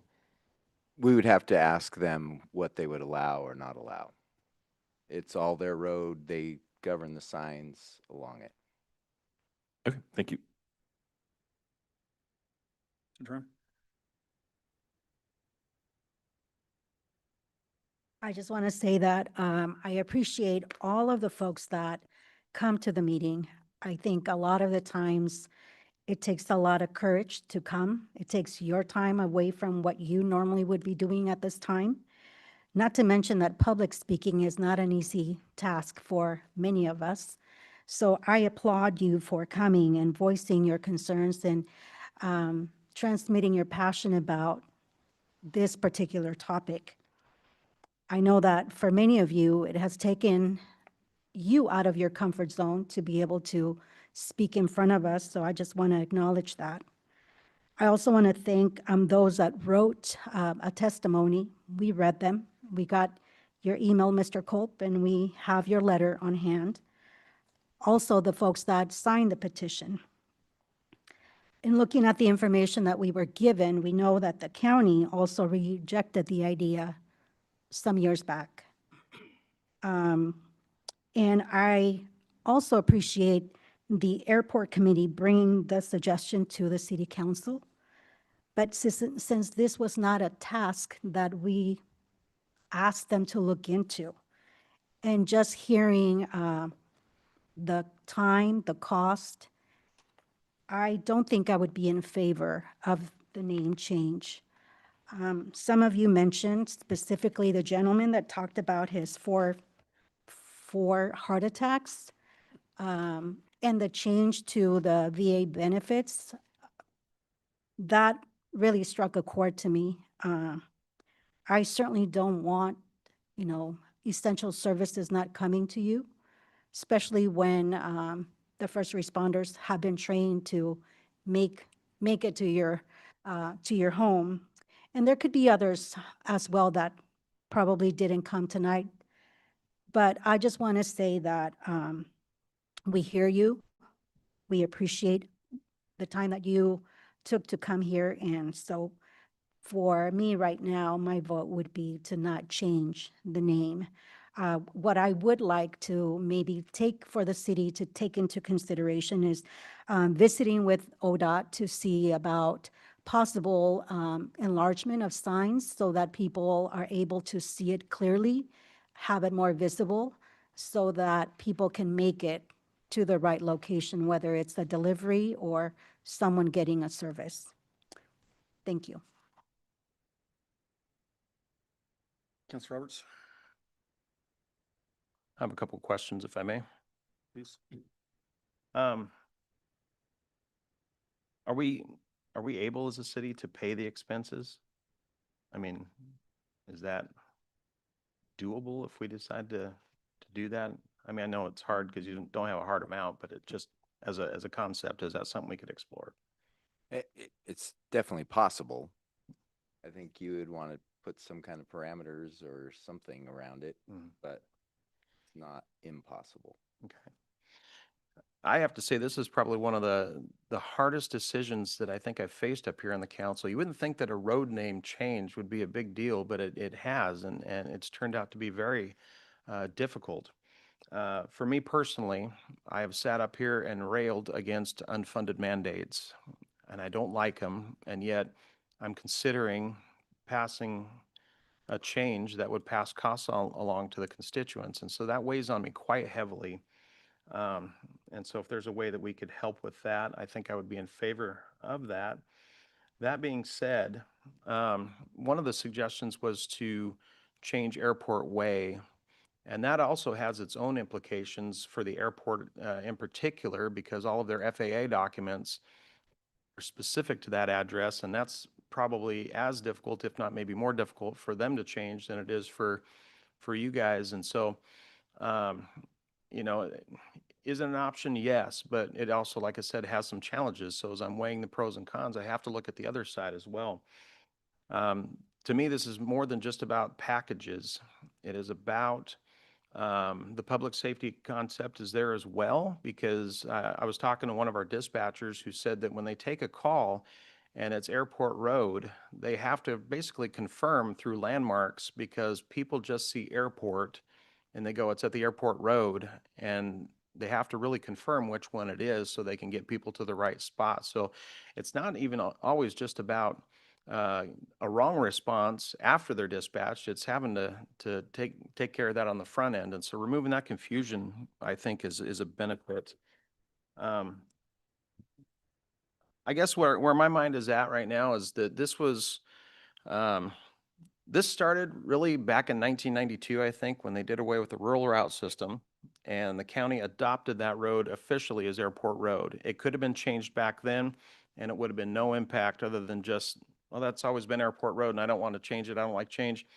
But the costs were already going to be incurred. That didn't happen. Then it came up here again several years ago, and the problems have increased since then. And now we're looking at it now, and the problems have increased again. I guess I'm looking to the future, 10 years from now, 15 years from now, when Airport Way is going to have more businesses on it, and Airport Road is going to have more houses and potentially hotels or whatever else wants to crop up there. We're going to be looking at a potentially a change again, and it's going to be more constituents that are impacted, and it's going to be more expensive. And so I guess my thought is for planning for the future, I think I'm leaning in favor of the change, not because I didn't hear the residents. I respect that, but I think it's just going to compound over time. And if we can mitigate it now, it's going to be easier in the long run to make the adjustment. But I would like to explore whether or not we can help with some costs, if that is something that we can do. Council? Yeah, thank you very much. I have a question. One of Mr. Culp's suggestions was that perhaps we could rename the driveway at EOTech to EOTech Drive. Is that feasible? Well, it's not currently a public road. It doesn't have a name. We can call it whatever we would like as a city. Kelso Way, perhaps? If you can get some more votes up there for that, Yeah, I think we can do okay. that.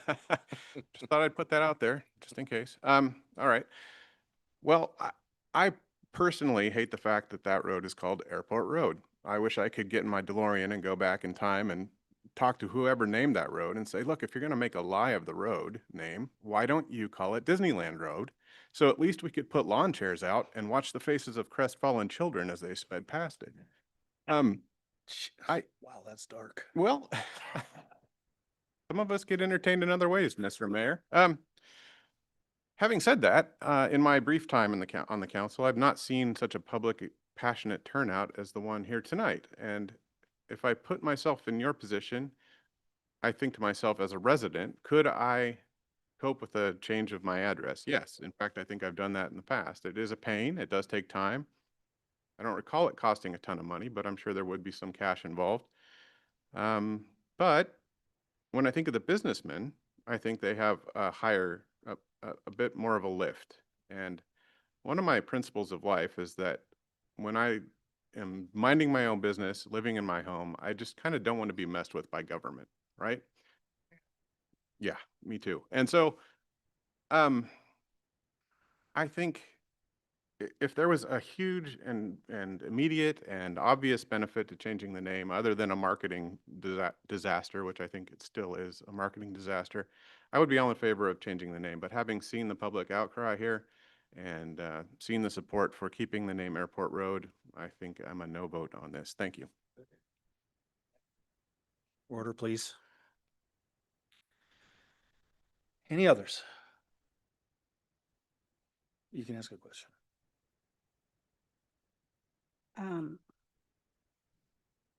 Would by maybe with the question that you asked, Mr. Roberts, about the possibility of perhaps the city absorbing the cost, I think that would be a tough thing, setting like a precedence for future changes.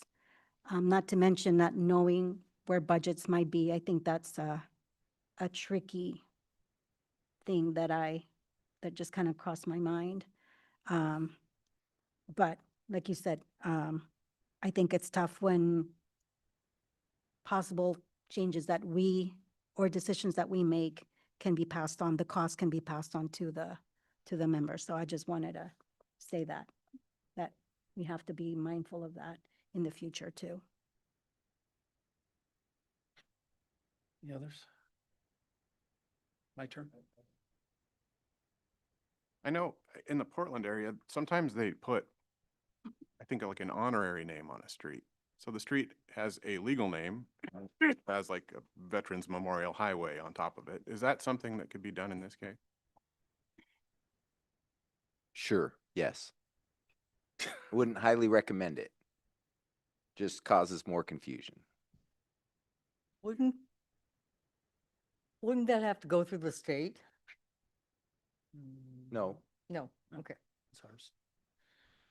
All right, my turn? Your turn. Cool.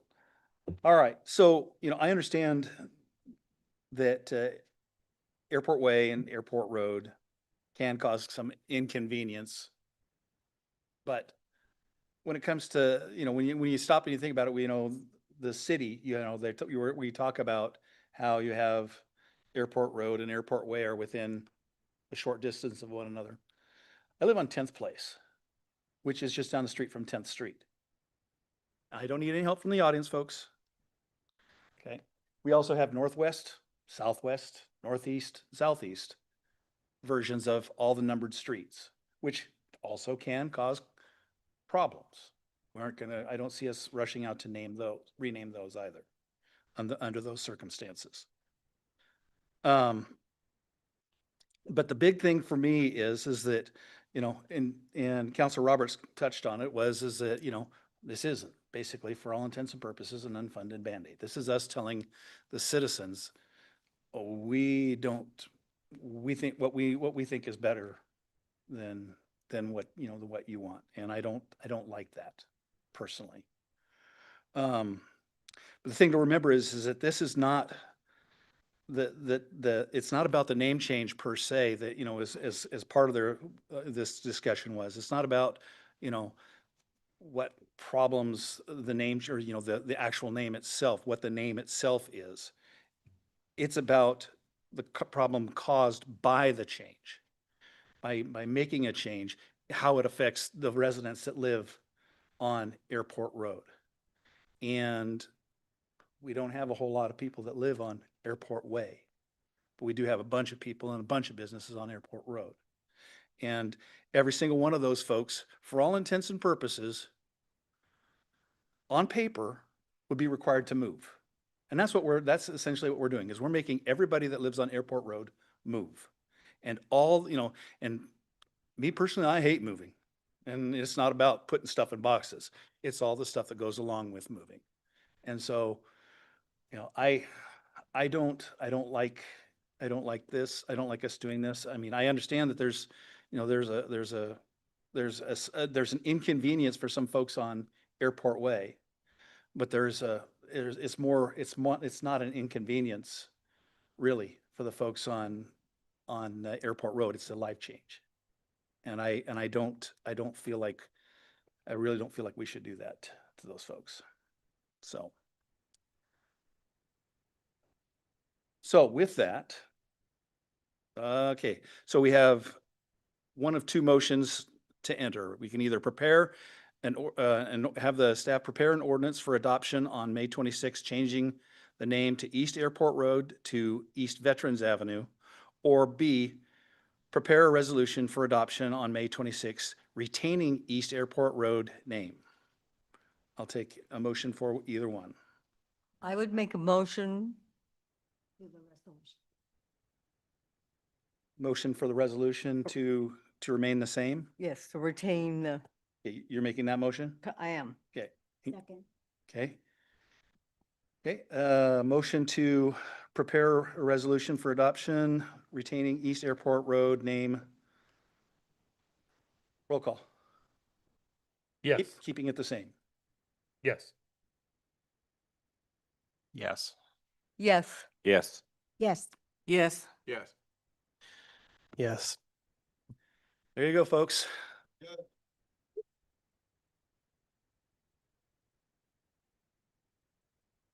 Thank you. Mr. City Manager? You have your, Doesn't have to do anything. you have your deal for, we need a resolution for adoption. All right.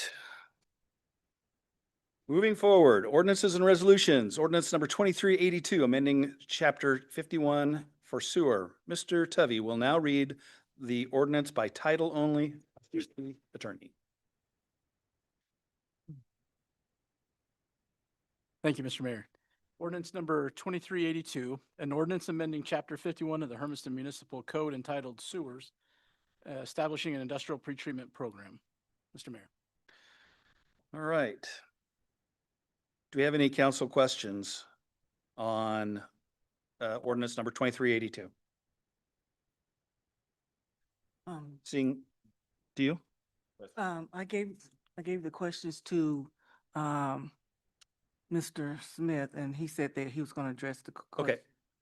Questions on this? Right. Yeah, are you ready for the staff report? Well, it wasn't in my script, so Okay. yes, I'm ready for the All staff right, report.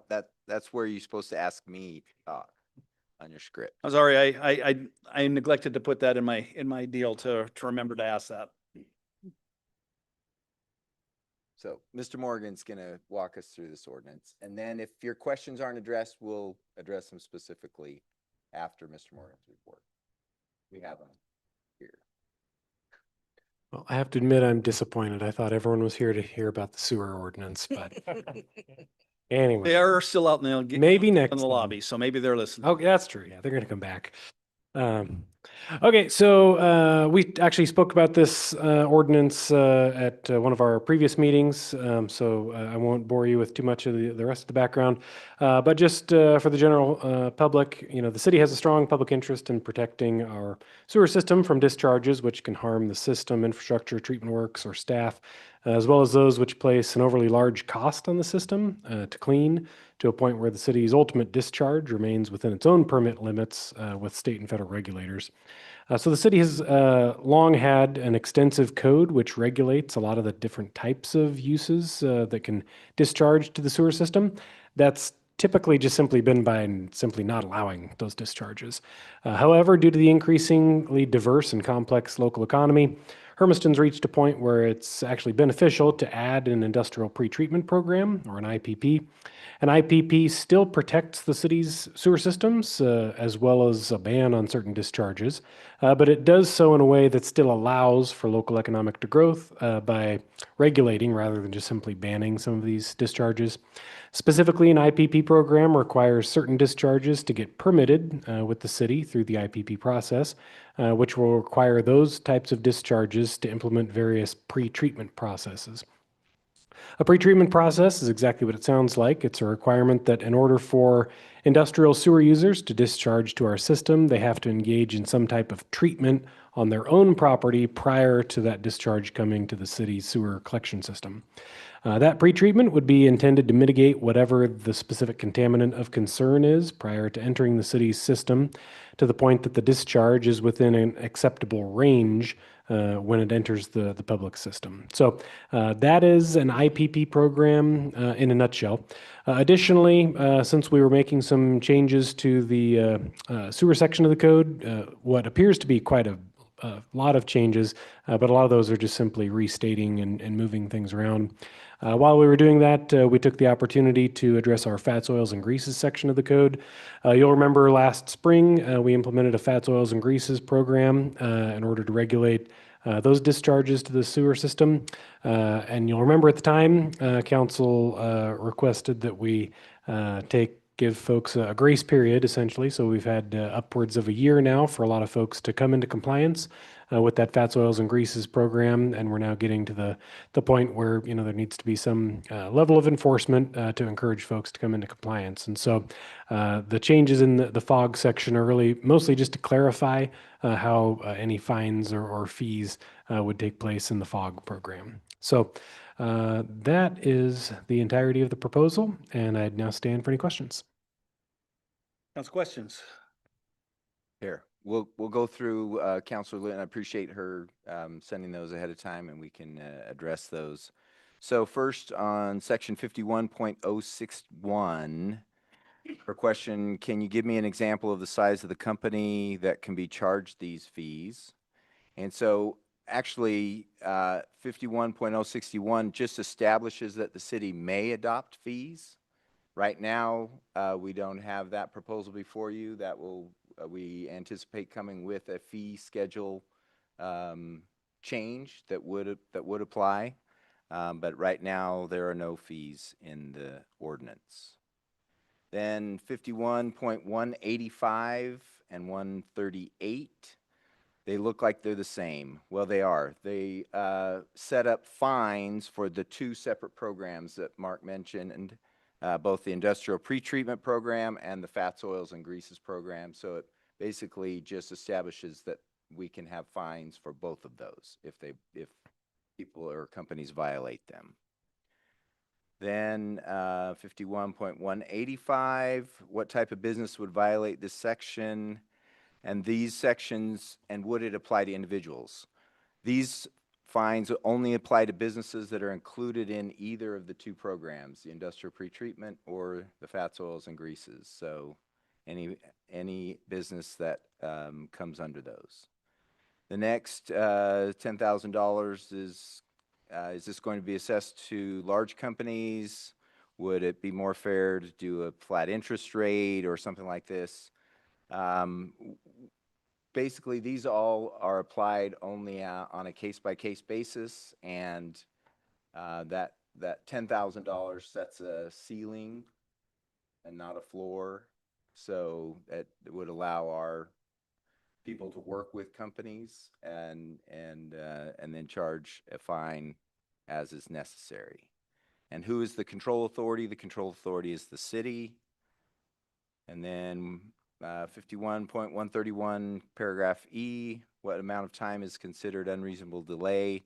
Again, that would be case-by-case basis depending on the violation and what the circumstances are. And then related to criminal prosecution, why not a felony? I don't think we're allowed to. Well, you want to go ahead and give them the legalese? well, perhaps not legalese, but as this was prepared and as just went through the process, I think we just came to the point of keeping it as an A misdemeanor, which is the highest misdemeanor, which has the fine that's $6,250 or up to a year in jail. And along with that, then in that section, how it describes it, I think in putting it together, it kind of modeled over other codes. Some other codes actually have lesser fines there. And so that's where we see where we got, we actually just went to A misdemeanors across the board, where others had a lesser, down around a B misdemeanor. And then Councilor Linton pointed out that C and D are similar. So if you get a violation, the second violation, it goes on to say that it would still be an A misdemeanor. And we've stayed with that and would follow along with any council guidance. Yes, ma'am. Yeah, I wanted to say my thought process on that of a felony. It was, say, for instance, a company did it 4 times, 5 times, up to 10 times, and it's still a misdemeanor. I was looking at a felony, so that would give them more of a thought of, well, maybe we shouldn't do this, because now it goes from a misdemeanor to a felony. So that was my thought process of if they just kept doing it over and over and over. Thank you.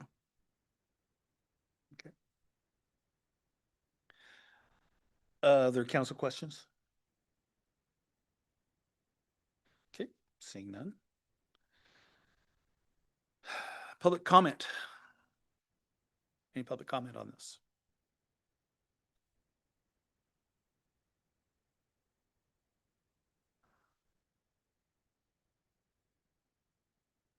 Amen. Eileen, 1070 Southwest 10th Street. I just have a question. Was this, since the IPPs do go with environmental health as well, since you're talking about sewers, was the environmental health director talked to or asked about what the environmental health environment would be with the piece? Yeah, I can Morgan, answer you that. feel comfortable on that one? So the vast majority of this code section was actually developed by our engineering firm with Anderson Perry, and they do a lot of this work with all of the other communities in the region. And the bulk of this work, or the most of the length of time, is that it was submitted up through the Oregon DEQ, and so they've spent the past 7 or 8 months reviewing it. So DEQ really is involved with reviewing this. So we didn't coordinate directly with the county environmental health, but we coordinated with state DEQ. Thank you. Any other public comment? Seeing none. Council comments. Seeing none. Okay, right. So we have, once again, or we have one choice at this moment in time. Can we get a motion to adopt ordinance number 2382 and become effective 30 days after adoption by City Council? Motion to adopt. Second? And moved by Councilor Hayward, seconded by Councilor McCarthy. Roll call. Yes. Yes. Yes. Yes. Yes. Yes. Yes. Yes. Motion passes unanimously. Okay. No need for a second. All right, resolution 2422, Northwest Second and Dogwood Construction Award. Mr. Smith. Yeah, Mr. Morgan. Yes, Mr. Mayor, members of the council, you all sat through many hours of meetings last year on this project. For the members of the public, we're talking about paving the currently gravel portions of Northwest 2nd Street and West Dogwood Avenue, generally behind Pizza Hut, Starbucks area. This is all being driven by the fact that ODOT's making some barriers for left-turning traffic coming off of Elm Street in that vicinity. So we're moving forward to that project, and we've opened bids a couple weeks ago. We received really strong bids. We're seeing really good bids coming in lately. So we received, I believe, 6 or 7 bids. Low bid was Bolin Construction that came in about a third below the engineer's estimate for a total of $441,000, and we would recommend approval. All right, council questions? Councilor Linton? I have a question. My question is, the Dogwood Street, is that the entire street, or is that just all the way down to the business, can't think of the name of that storage business? Is that full street that we would be paying for? It's the all of the gravel portion of Dogwood. So currently Dogwood is paved up to, I think, is it Spruce? And so it would be picking up the paving from that point all the way to where it terminates into that business on 2nd Street. So we'd be paying for the Dogwood portion. Okay, so the city will be paying for all of that? Yes. All right, thank you. Councilor Roberts? I just want to clarify. The title of this says Resolution 2422 on the staff report, but then down at the bottom it says to approve 2420. We are doing 2422, is that correct? 2422. Okay, thank you. This is a typo. Thank you, Captain. We'll check the resolution here.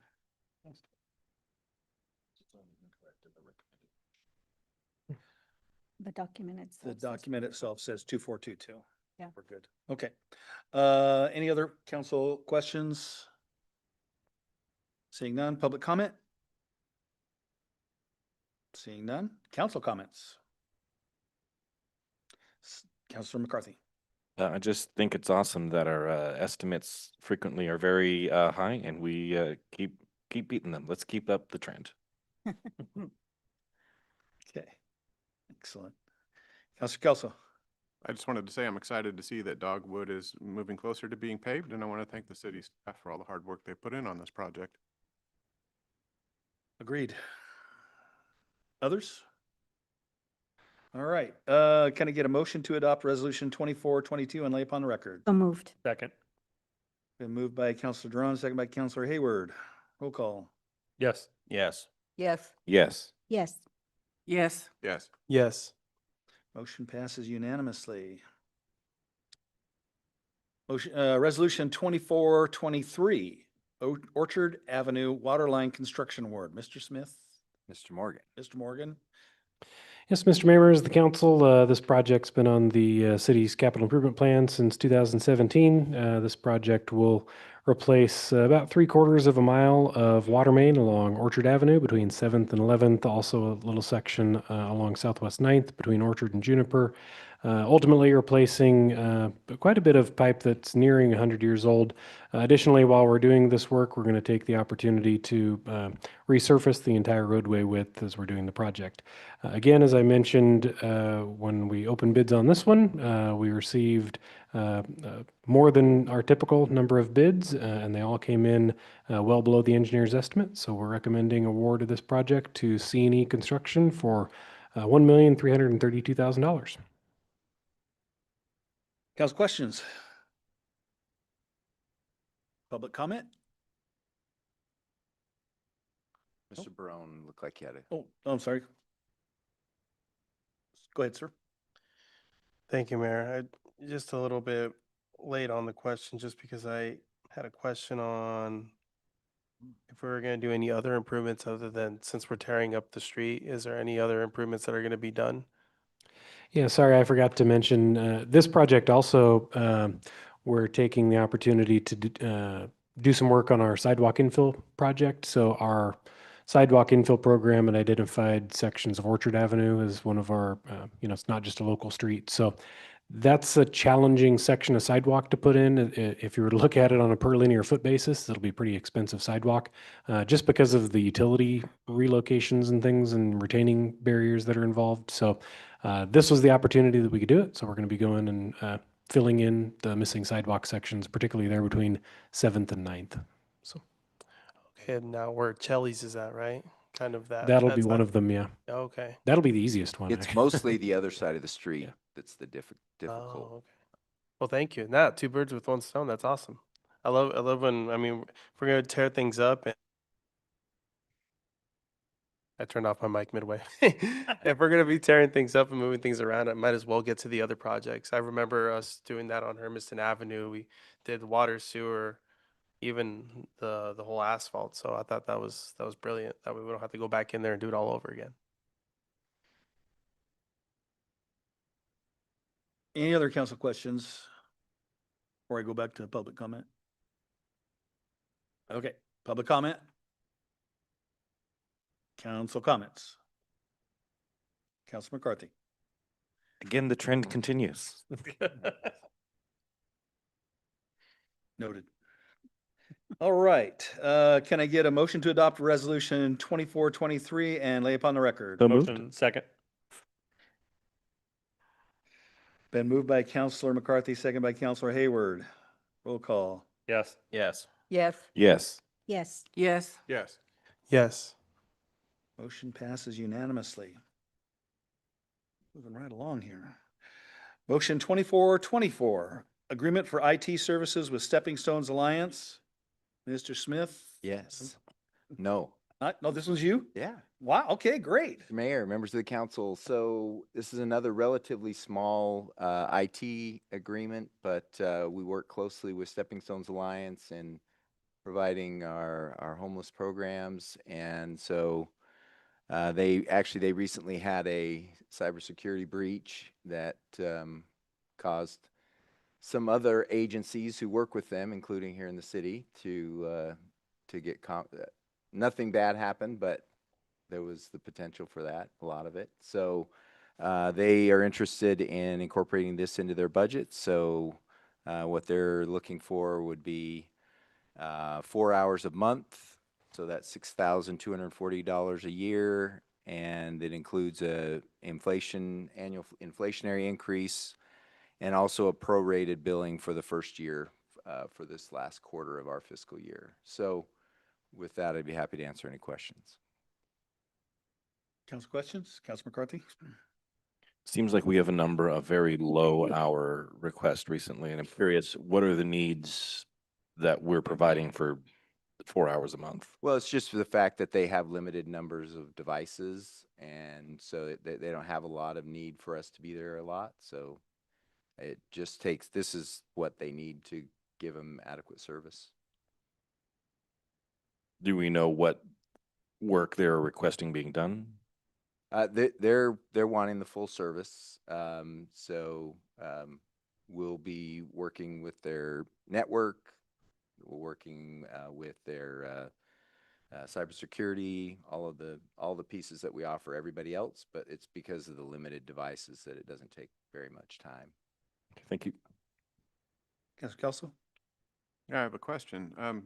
If in 1 month they don't use their 4 hours, is that cumulative over the year? So if they do have a larger incident, perhaps? Yeah, I mean, we don't hold them. I mean, we don't put any kind of a stop on services. We do track it over a year, and we'll look at it, and if one of the customers is over quite a bit, we'll look, hey, maybe we need to add some hours, or would you like to change your service level or something? So we do track it, but we don't. If they need us, we're there. Okay, thank you. Any other questions? Council Roberts? These contracts, I'm very careful on in my mind, because in my job, we also have contracts, and that takes away from other services and core services for, if we're going out to other entities, then the city's not getting that service. And so what is our leeway there?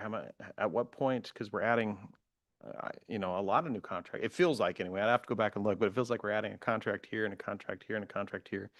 At what point are we going to be at capacity or having to look to expand IT? Well, Jordan Stanley, our IT director, does a great job of tracking the hours and making sure that all the customers are getting their allocated hours. And so we have a unfilled position in IT that when we get to that point, we will pull the trigger and fill it. But right now, we're still comfortable that we can cover everybody's hours at their contracted amounts. And still get the cities. Well, we factor what we're contracted as well. We want to pay our fair share, and so we know what our share is, and so we track that as well. Yeah, I just want to make sure that the city of Hermiston divisions, departments are not, we're not getting to a point where we're servicing the customers so much that we're having trouble taking care of our own. No, I mean, what I'm trying to explain, I guess not real well, that we account for the hours that we want to give here. Oh, gotcha. Okay. In our formulas, and so we have adequate hours to provide service here as well as to all the contracted. Perfect. All right. Thank you. Mm-hmm. Others? Public comment?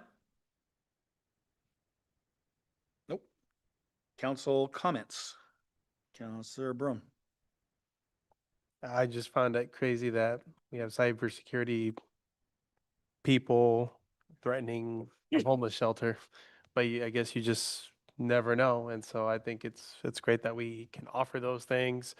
But man, Everybody is just, any entity, whether it's government, whether it's business, or even a nonprofit is vulnerable, and absolutely sad, but it's great that we can do a service. Others? Seeing none, can I get a motion to adopt resolution 2424 and lay upon the record? Motion to Moved. adopt. Second. Counselor Duran on motion and Counselor McCarthy on the second. Roll call. Yes. Yes. Yes. Yes. Yes. Yes. Yes. Yes. Motion passes unanimously. All right, let's see. Second quarter 2026 quarterly investment report. Mr. Smith. Mr. Palacios. Good evening, Mayor and Councilors. For you tonight, I have the March 31st, 2026 quarterly report for investments. I have one exciting slide, so Excite us. investment summary for the quarter end March 31st, 2026. We ended the quarter with approximately 36.4 million in combined investments in the Lone Pine investments, which are primarily corporate, government, and municipal government bonds, and then the treasury pool, which held about 26.4 million for a total of $36.4 million. Of that was about 5.2 million that was deposited into the LGP, and then continuation of drawdown for various construction projects that we're paying for, primarily the police operations construction and the end of the library project for 3.2 million.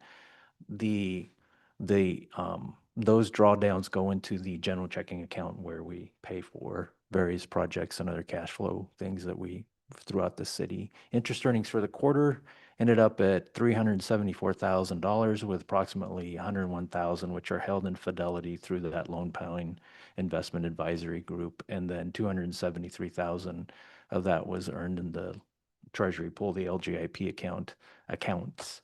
That average for the quarter on the whole investment portfolio of 1.2%, or for the last 12 months, an actual interest earnings of 4.5%, and for the last 3 years at 5.3%. With the combined portfolio that we have outside the LGIP and the LGIP, our interest rates our interest earnings, are actually beating the treasury pool by about 0.75%. So overall, good news, doing well. More That money is- is better. More money is better, yes. So with that, I would take any questions. Council questions, Counselor Linton. I just have one question. On page 3, I would like to know why are the money being put into corporate bonds? You kept M&M corporate municipal bonds and government bonds, but you went down, you lowered it. So why is so much being put in corporate? Is that safer or? It's a combination of just the timing. We move dollars around as the mostly that's a movement from the government bonds, the federal securities, into corporate bonds.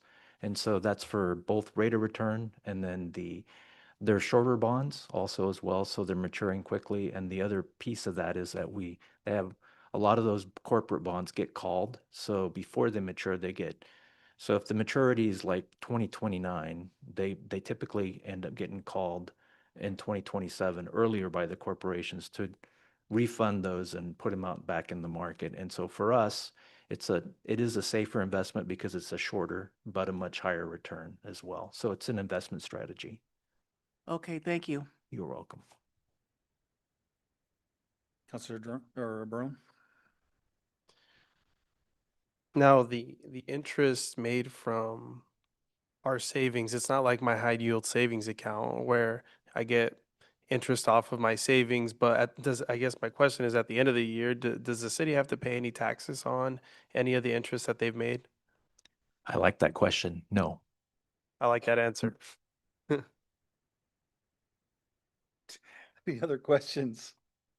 That's a good one. That was a good.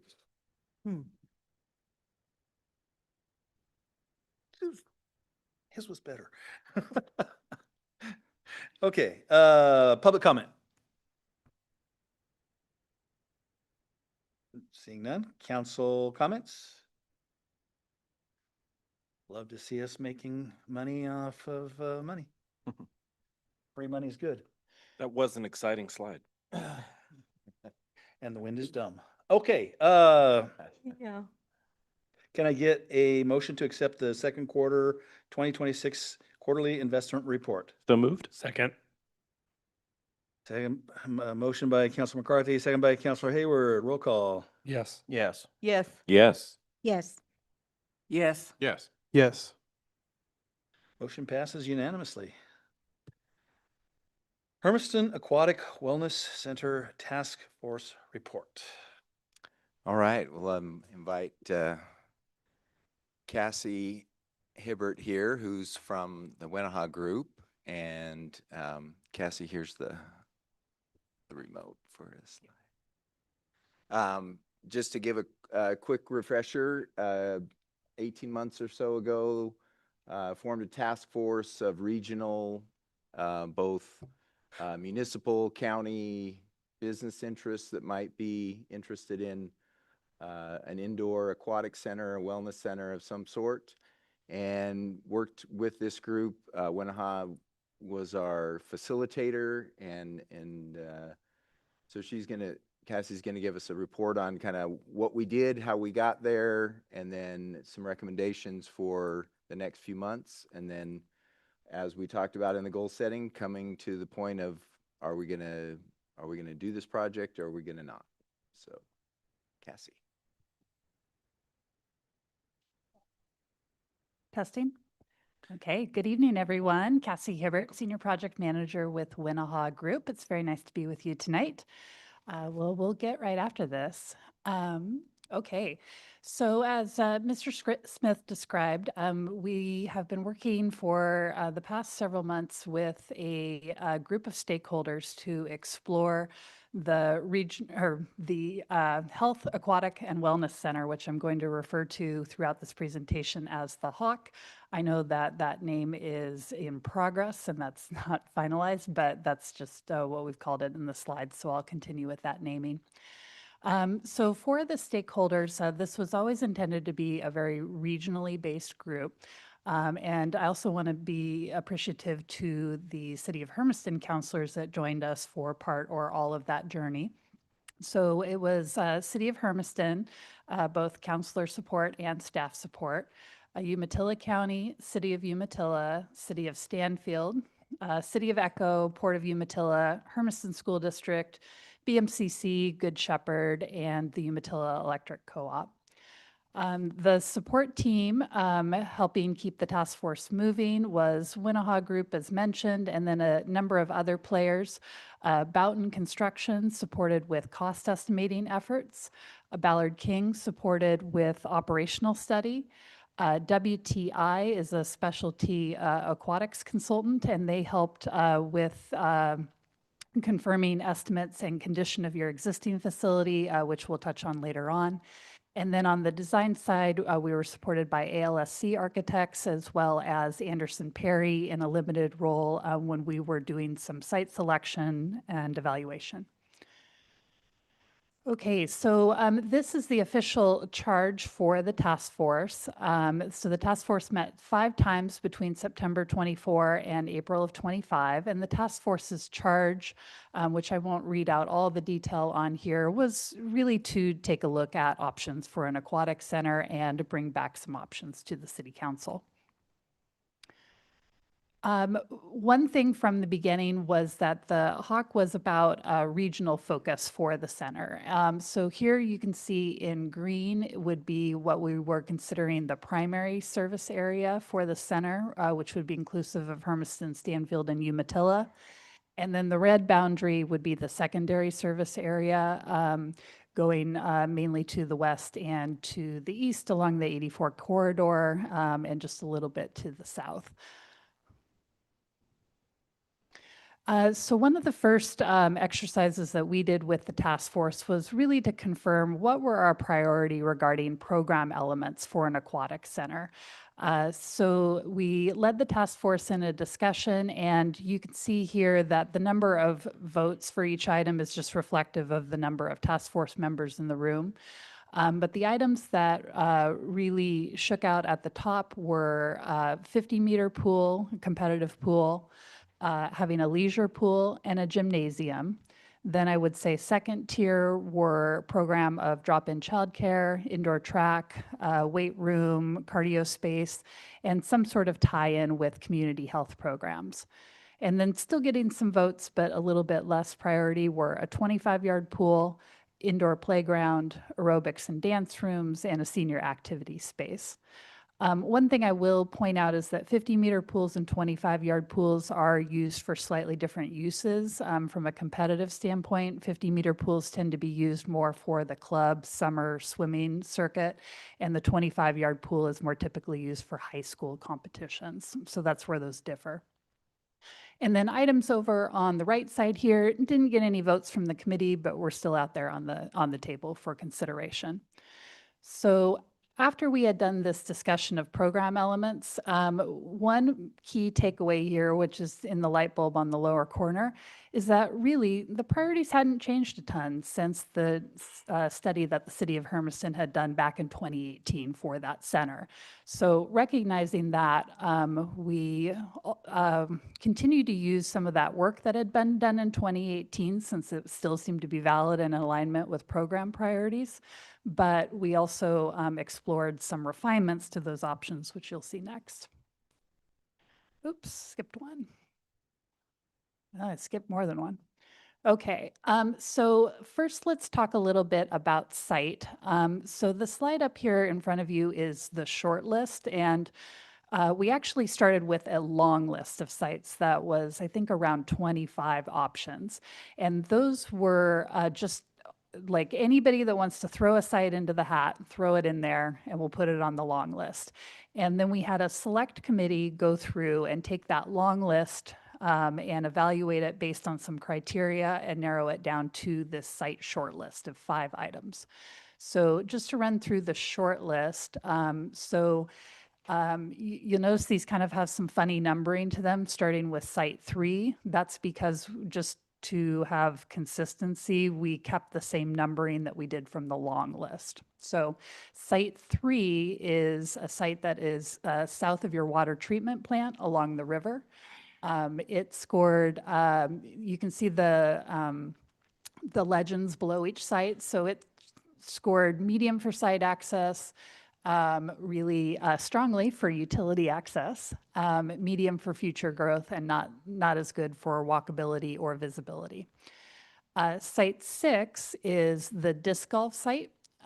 So this is where your current disc golf course is. So it scored highly on all 5 criteria. The next site was near your existing outdoor pool. So this was site 7. This scored well for site, medium for utility, well for future growth and walkability, and medium for visibility. Then site 8 is your actual existing site for your Hermiston Family Aquatic Center, but with an expansion onto your existing facility. And this scored well for site, utilities, walkability, visibility, but it scored about medium for future growth. We thought there was enough to add on to that facility, but then after that, you would be a little bit limited. And then the final site in here was out on 395 across from Ranch and Home. It scored medium for site, low for utility access, medium for future growth, low for walkability, but very high for visibility. And maybe it would need a very large sign. So next to all of these, you can see kind of where we took the short list of 5 items, then it narrowed it down to 3 items. So those are the thumbs up, thumbs down. So we took these to the task force, and the Ranch and Home site dropped off the list. And then the near the existing outdoor pool, that also dropped off the list with some similarities to the existing site. So from there, we took it to From there, we started putting numbers to some of these options. So you can see up here on this slide, this is a comparison not only of costs between those three options, but also programming comparison. So Site 3 and Site 6 are very similar from a programming standpoint. They have the same amount of building square footage of 66,798. And both of them are an indoor facility only. So they would have an indoor 25-yard pool, indoor rec pool, indoor therapy pool, and then as part of the fitness component, 2 gym courts, fitness area, indoor track, and then a whole slate of support spaces that go along with running a facility, such as locker rooms, offices, childcare, party and meeting rooms, etc. You can see that there's a little bit of delta in cost between Site 3 and Site 6, and those are mainly due to site work and utility costs, and those are numbers that also were helped informed by Anderson Perry's history with working in the city and utility availability for those sites. Then over on the right side here, Site 8, or the existing site with expansion, this one's a little different. So this is kind of the orange to the other two that are apples. So this one's a little bit smaller in square footage, but it also has a lot more program elements to it. So it's 62,000 square feet. It retains your existing outdoor 50-meter pool and your existing outdoor rec pool. And then it has a new indoor 25-yard pool. It does not have an indoor rec pool. So that's that gray bar. But it does have an indoor therapy pool, the 2 gym courts, fitness, the indoor track, and the support spaces. So here on this cost, you can see that this has a range on it of 59 million to 63 million. And what's causing that range in cost is the approach to renovating your existing pool. So a lower cost option with your existing pool, which is 20 plus years old at this point, it needs a little love. The lower cost option would be to refinish that pool with plaster and tile and grout. And a higher cost would be to do some sort of prefabricated liner system within there. One other thing I do want to point out on this option is it also retains your existing bathhouses. Those are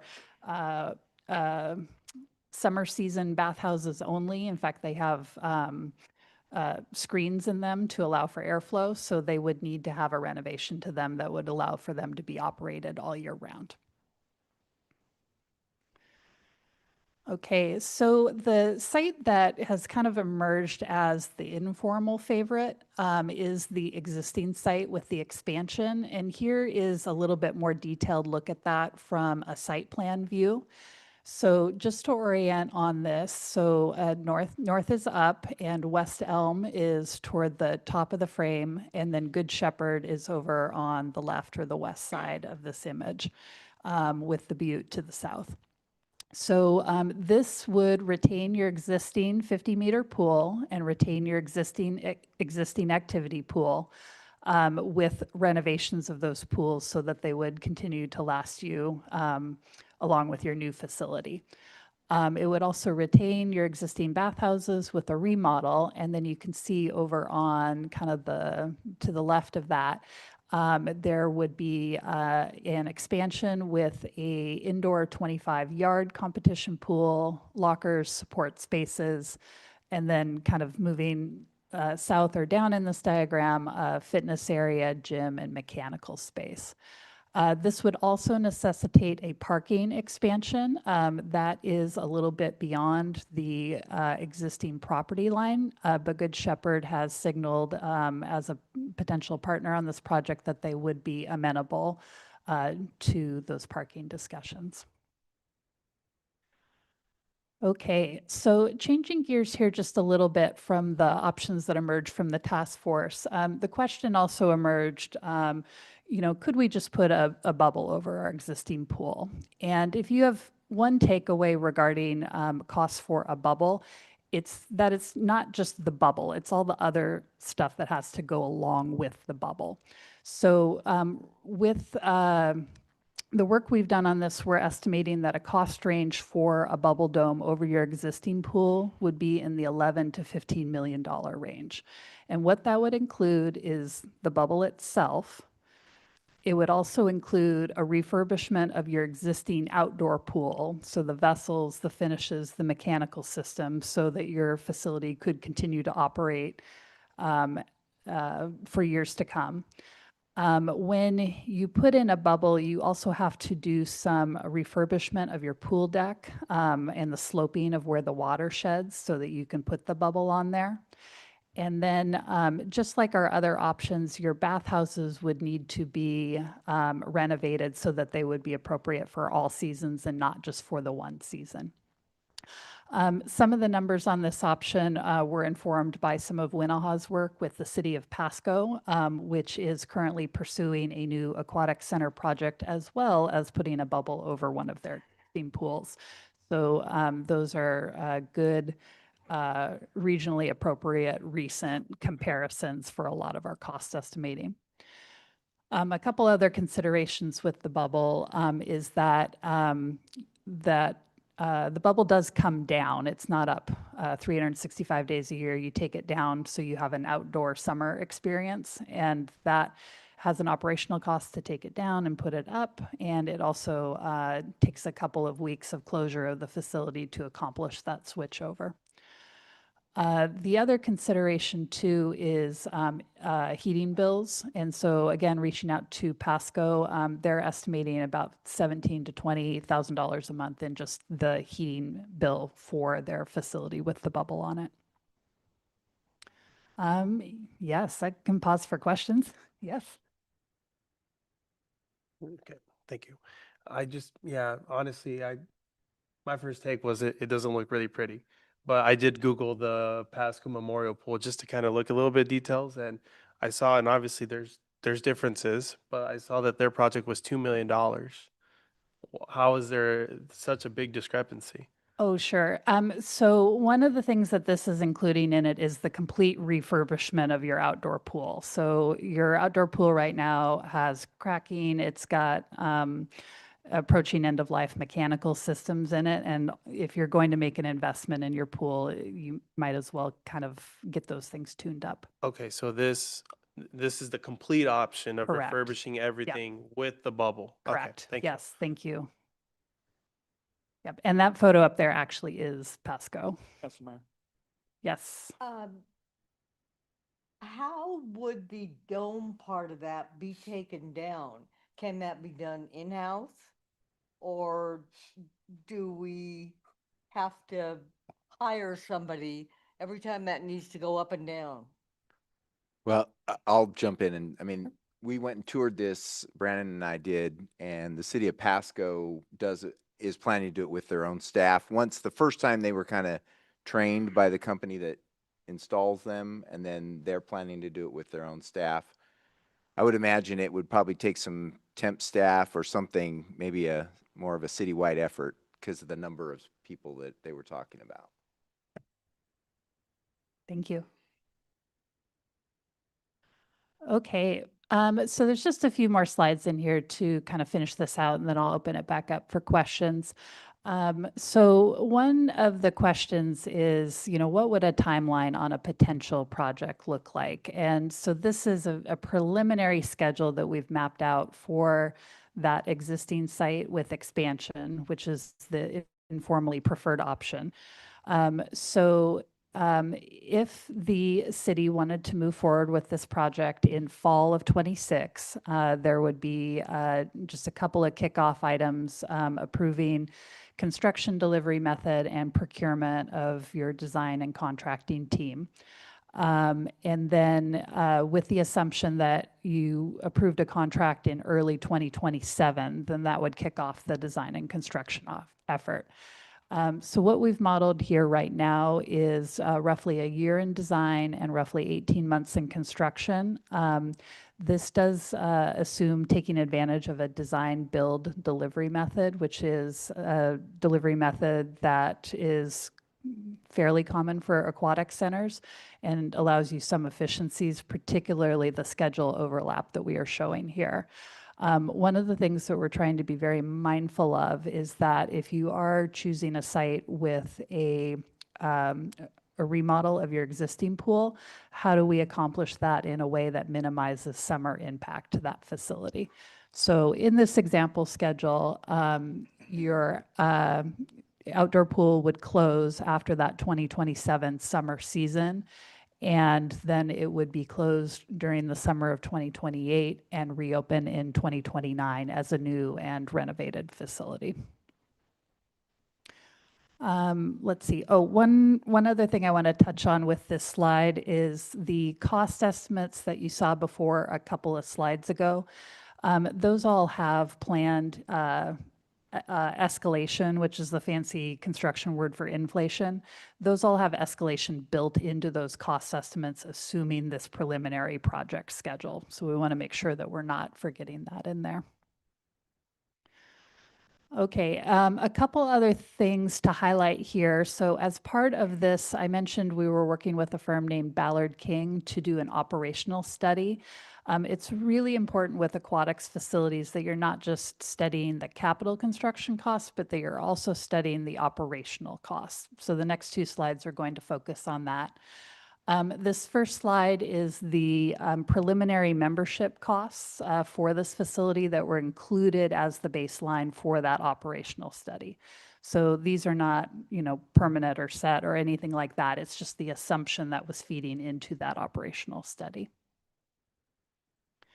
And the next slide here is probably one of the more important slides in this presentation. So this is the summary of expenses and revenue for the average of year 3 to year 5 for a new facility. So it's not year 1 right out of the gate. It's a couple years down the road after you've kind of settled into your operational routine. So I kind of want to walk through what's going on in both the columns and the rows on this chart. So let's take a look at the columns first. So there are 3 different ideas modeled here, and these are grouped a little bit differently than our site options. So the first column on the left is what if we just what if we just had one new facility and we got rid of the old facility, right? One new indoor facility. And that could be either the Site 3 or the Site 6 option. The second column here is what if we built a new facility, but we also kept the existing facility? So that's 2 facilities. And then the third column over on the right is, again, that existing facility, existing site with expansion, since that's the orange to our new facility apples. So those are the 3 columns, and then kind of walking through the rows here. So these are the modeled expenses for the facility, and then the modeled revenue for the facility. And then the red numbers are the delta on that. So one of the things about aquatic centers is that they rarely pay for themselves. So this is not an unusual situation here. What they call it is cost recovery. So you can see the percentage cost recovery rates there, which is the comparison of your expenses and revenues. So those range from the operating 2 facilities is your lowest cost recovery, with the existing site with expansion being kind of the middle zone at the 85%. And then the single indoor facility would have the highest cost recovery. And then finally, one of the things that's recommended as part of this is having a capital replacement reserve fund for this facility. So things as they age have a capital fund where they're able to get maintained and taken care of. Okay, this is my last slide here. Do you mind if I take this and then kick it back for questions? Okay, so tonight is really intended to be a progress report for council and an opportunity for you to ask questions. But the next step on this is that the city really wants to take this out to the community and see what the community thinks about these proposals. So what we are currently planning is what I'll call a summer roadshow, is taking the information that you've seen tonight and really putting it out there and saying, Here's what the process was to date. Here's what the task force worked on." Talking through that existing site with expansion, which is kind of floating to the top, seeing what people think about it. And then also putting out there the financing ideas for the project as well as the preliminary membership cost. Getting community feedback and then bringing that back to you during your September council meeting and seeing what has emerged as part of that community engagement period. Okay, with that, I will happily open it up for questions. Can you go back to the slide, run the one right before the last? Yes, this one. Yes. To make sure I'm understanding the bid. That is what the city will have to come up with to pay. That is that's the yearly, yearly amount that would be need to made up to run the facility. Figures count the salaries and the maintenance of how much would cost a year to take care of that pool, so if that's not included. So all of the salaries to run the pool are all embedded in that operational model. But the expense line. Yes, in the expense line, including maintenance costs as well. But then there's also a separate capital replacement fund, which is basically that savings account for larger expenditures down the road. Thank you. I need a refresh for which locations were Site 3 and Site 6, and mainly and I asked this to determine what kind of if people want to go back and forth between the existing site on option number 2 and the other site, is there does that change the potential ranking if that was the decision the council and or community decided to go in for where they would be in proximity to the existing site? Could you help me out and kind of rephrase that a little bit? So if I understand option 2 correctly, we keep the existing site basically as is, and we build a new indoor facility. Yes. So under that model, does that change any sort of feasibility scores in terms of things like walkability? Like, hey, I was using the outside one, but the indoor one could be open year round, so I'm going back and forth. And how does that change? I understand now. No, it was just each site was evaluated just kind of in isolation, not as if it were a situation where it was one of 2 facilities in town. And can I jump in? Probably, I mean, most likely if we were to build an all-new indoor facility, I would recommend that we not operate the outdoor facility just because of the additional costs. That's why, as we've discussed this combined model helps us get some efficiencies from having all of that water together. And so then maybe we could do the boat because it's in close proximity. We're not duplicating facilities.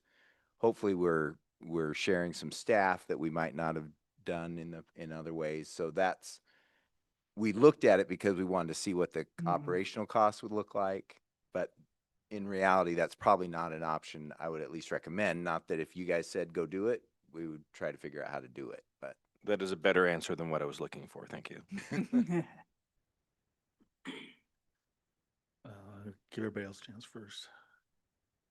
Any others? Let's roll. Just on the first option, I know that mentions closing the existing outdoor pool. Would there be any, I guess, businesses interested in wanting to take that on? Like, I guess if we close it, would there be any other entities that would be willing to want to run it? I mean, I guess we could be open to that discussion. You don't see that very often around the country. Yeah, no, that makes Private sense. companies operating an outdoor pool. Yeah, I mean, that makes sense. You'll look at most of this, like we said, it's a lot of cost revenue recovery, and so they would have to completely change their business model for it to kind of make sense for them. But, okay, that's one. Yep. Ms. Kelso. Yes, thank you. The numbers to build this facility are large and rather daunting. I wonder if we have any indication from our potential partners as to what they might be willing to contribute toward the effort. That's also the work that I would continue doing over the summer as we kind of talk to the public, is to solidify, because really the devil is in the details about in this. And so trying to formalize some kind of a partnership with a number of these different both public and potentially private agencies that would want to partner. And so at that time in September, we would bring not only the feedback from the public, but our plan for paying for it. So, my question, right? Okay, Your turn. get my turn. Well, come back around. In all the presentation part of it, you included the different, the construction and the amount of time pool will be closed and all that. But I didn't see a breakdown of, were we to also look at the bubble option? You know, how long would it take to refurbish the pool? How long would it take to install the infrastructure and, you know, to make the necessary changes for the bubble option as well? Yeah, We can frankly, certainly take a look at that. we can look at it, but frankly, that's a least preferred option from a staff standpoint. Okay. All right, coming back around. Councilor Linton, you were first. I would like to definitely see how much each city is going to contribute and other partners are going to contribute before I would, oh, sorry. Thank you. I would definitely like to see how much each group is willing to contribute to this before I would give a go-ahead, because that's a lot of money to have to pay to build it, and then it's going to be in the red all the time, so we're going to be paying out money every year, and there's also going to always be an increase in salaries, increase in number of people that you need to run a facility, and so forth and so on. And also the cost for people to have membership, that was a little on the high side as well, because you have a lot of people right now who can't afford to go to the pool that we already have. So I would definitely like to see some numbers first. Thank you. Councilor Brown. Question on the existing the existing site with the expansion. I noticed when we went through the line items of the things that will be there and the things that won't be there, there didn't seem to be an indoor pool. I mean, there's an indoor 25-yard pool. So I guess, is there going to be anything available for people during the winter? I mean, I think that's also the point of having it indoor. Right, so that indoor 25-yard would be available, and we would look for design elements that would allow for recreational use and not just lap swimming. There's lots of great ideas that we've seen other facilities have. Okay, and I guess follow-up would be, I know we've had this discussion about the school district not having a swim team. I know they're one of the partners. They mentioned before, at least people in the community have mentioned before in the past, about having a pool that's adequate size for them to be able to compete. Is that something that's going to be here? Yeah, I mean, I think the school district has done a great job and set a great model for us as far as, you know, the way they've designed the schools to allow for being a regional hub for sports activities. And we would want to design this to be a pool that could be used for competitions. The 25 is really the high school competition length, the 25-yard. Like Cassie said earlier, the 50-meter is more of a kind of the outdoor season type pool, and we'd have that available as well if we were to do that option. I'm going to put my big plug in for racquetball. It is fantastic, fun to play. I didn't play it until I got to college, but it is really, really fun to play. And we don't have facilities for it's like you need the unique facility to be able to do something like that. So I think it's cool. There's my plug. I think you can play at hack, right? I think. Okay, any other questions?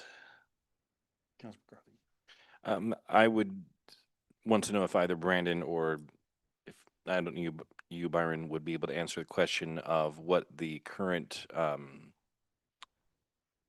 contribution is from the city. Like we have the spreadsheet to show what our contribution would have to be were we to move forward.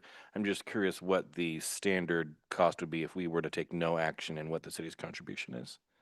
I don't have it in dollars off the top of my head, but we are in the low 70% recovery rate, cost recovery rate. So on our potentially output pool. we could be in an increase in recovery rate. Potential. Like- I mean, that's what it's a model, it's an estimate. We couldn't guarantee it, but that's what this, and they do this a lot. So you can, I mean, they have the best numbers you can get, but. Thank you. I think it's just important to keep in mind that another option we're considering is, do we not do anything? Correct. What the outcome is of that as well. Thank you. Any questions? Public comment. Come up to the microphone. Right here. Right to the center of the room. Center of the room, right here, right here. You were saying that there was someone else in the center of the room that was going to speak. It's Susan Jones again, and I'm on Jones Avenue. I have a couple questions. So one of my questions is about what is the percentage of the population of an area that will actually use the facility? I do not know that off the top of my head, but we can research that and get back to you. Okay, ma'am, Because. ma'am, this is not a question and answer session. Okay. This is public comment only. Excuse me, I'm sorry, then I'm out of order. I have some questions for you later, okay? Thanks. Okay. Thank you. Any other public comment? Okay, council. Oh. Nope.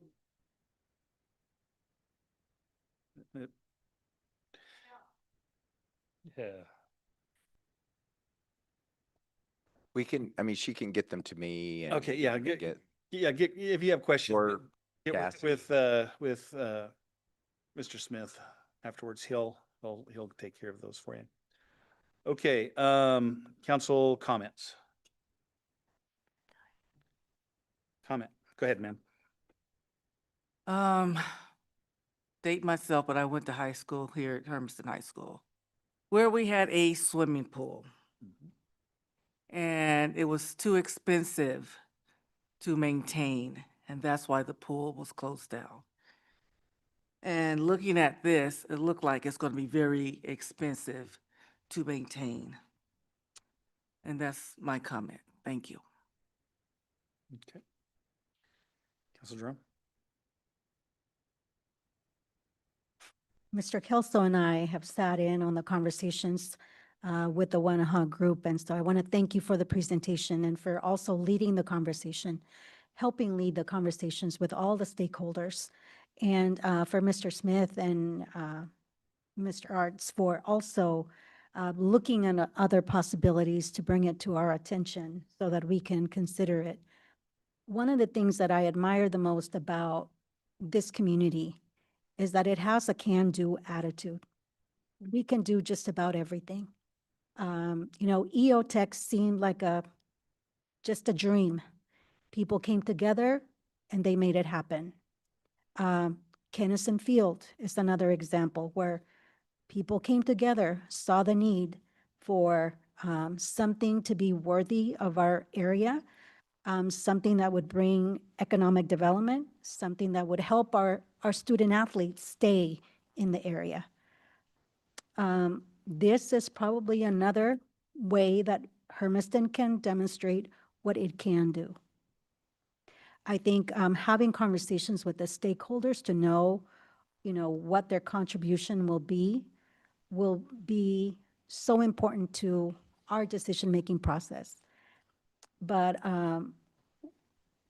if I remember correctly, when we went to survey folks for our Vision 2040, this was something that came up. This is not something that the city just came out and said, this is something that we want for the city of Hermiston.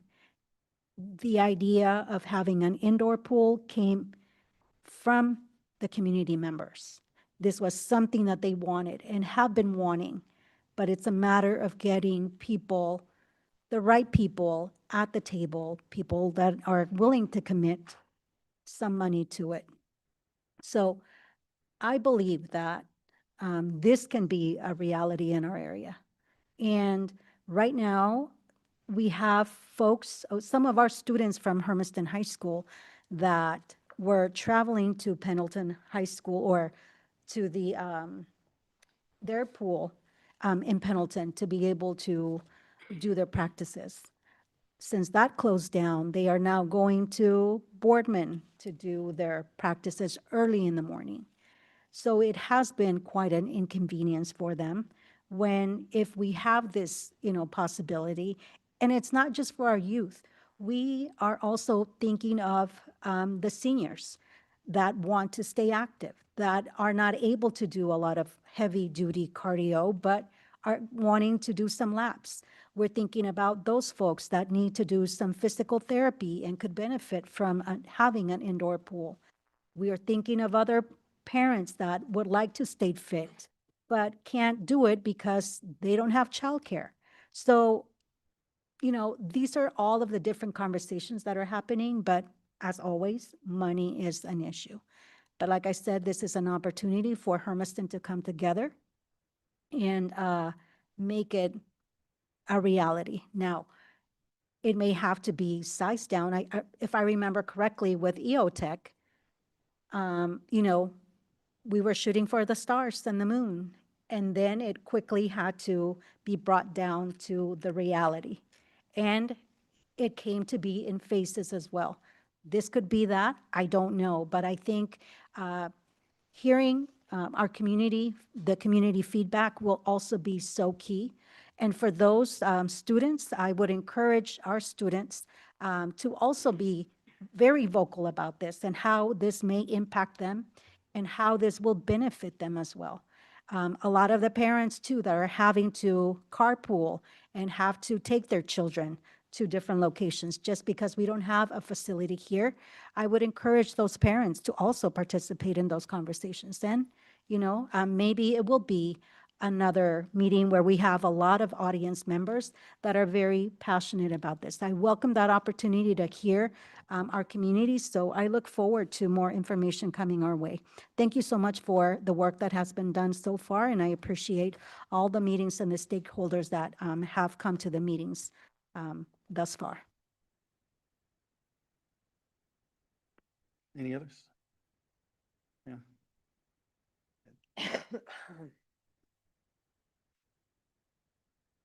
Having big dreams is awesome. I want to thank you all for your work and everything like that. Because if I could, I would do a private jet, fly them wherever they needed to go to do their swim or whatever. But when you're dealing with reality, you're dealing with, are we going to have to do bonds, which would mean property taxes for property owners going up. EOTech is still in the red. I don't know how many years the city has had EOTech, but it's still in the red. Still losing money on that. I like EOTech. I think it's a very nice facility. A lot of things are happening there, but we haven't gotten to the point to where it can make its own money and survive on its own. When we had surveys, we had about 300 people, I believe, 300 to 600 out of, let's just say 10,000 people are adults that are 18 and over that can vote on it. So that's not a really good number, 300 for a yes on it. Indoor pool, I drove up to Boardman. That's not much of a long drive to do aerobics. I went up there with my granddaughter and two granddaughters. And we did the aerobics in their indoor pool. It's a nice facility. Would it be nice to have an indoor pool here? Sure. You know, be nice for me to live in a mansion too, but I can't afford it. And the way the money is right now, we wouldn't have to have certain fees on different things in order to make money to pay for different departments. But we have it. It'd be one thing if we had the money, then there wouldn't be a problem. But money is definitely, in my opinion, the issue with this. Thank you. Any other comments? Okay, and I want to remind everybody that at 9:30 we hit a mile marker, so.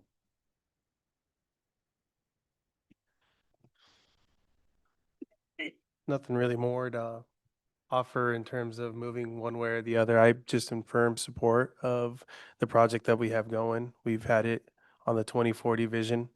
I think it's great that we've gotten to this point where we have so many stakeholders that are involved, because for the city to shoulder that load by its own, it would be a tough challenge. But we're in community, we're in partnership, and I think we do have resources available that once we get into more community conversations and talk about the feasibility, it is certainly possible. One thing for sure that I would like this to be is for it to be a crown jewel, just like we have the police department, just like we have the public library, something that gives people pride when they come into this town and they look at the facilities that we have. They're like, man, I'm really proud that I live here in Hermiston, or even make the decision, instead of moving elsewhere, let's come to Hermiston because it's got all the amenities that we need. And so over the course of the next few months, we'll talk about feasibility, fiscal responsibility.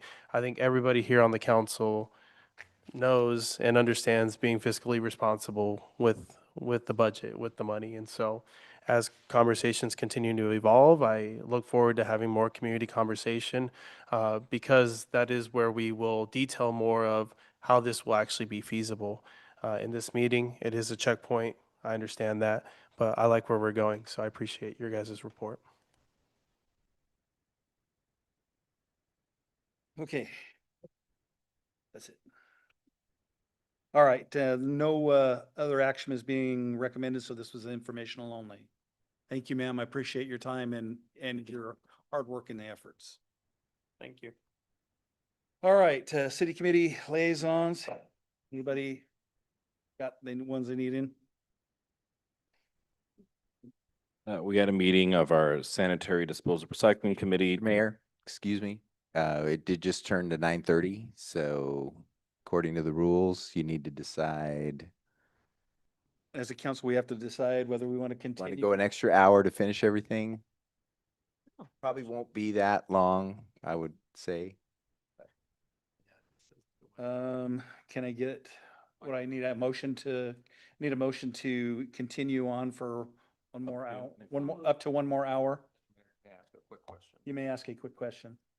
Is the executive session something that we can push to a different agenda, a different night? Or is it timely that we have to discuss it tonight? It's kind of timely. We'd like to have it in front of you tonight if Okay. possible. All right. Can we do 30 minutes? The rules just say an hour. Yeah, just Even if we finish ahead of that, it's fine. So moved. Well, I haven't had a motion yet. Oh.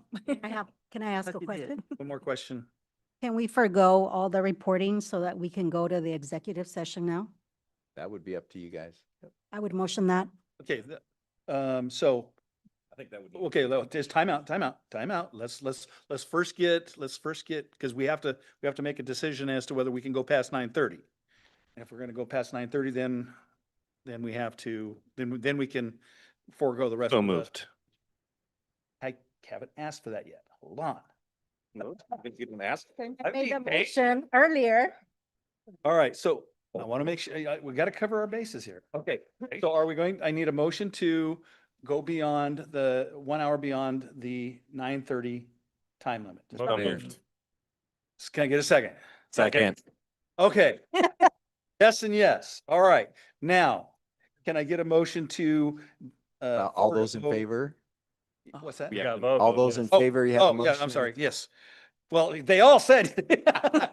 We're all in Roll favor. call. Yes. Yes. Yes. Yes. Yes. Yes. Yes. Yes. Okay, can I get a motion to forego committee reports? Motion. Motion, second. Okay. Motion by Hayward. Counselor Hayward, second by Counselor Duran.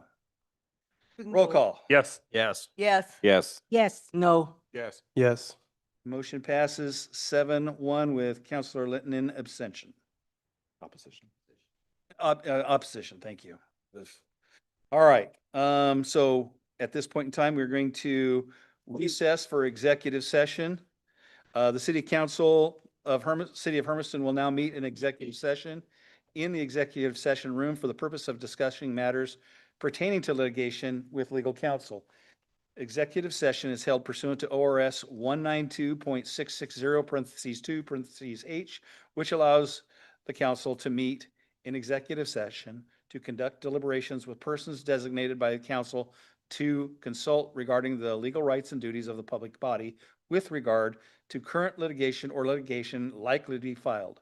Representatives of the news media and designated staff will be allowed to attend the executive session. All other members of the audience are excluded.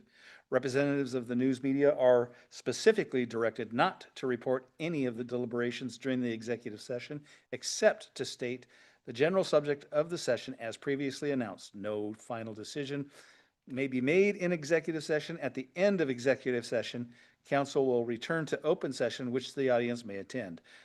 The executive session will last approximately 15 minutes. With that, we are in recess.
Do that when I said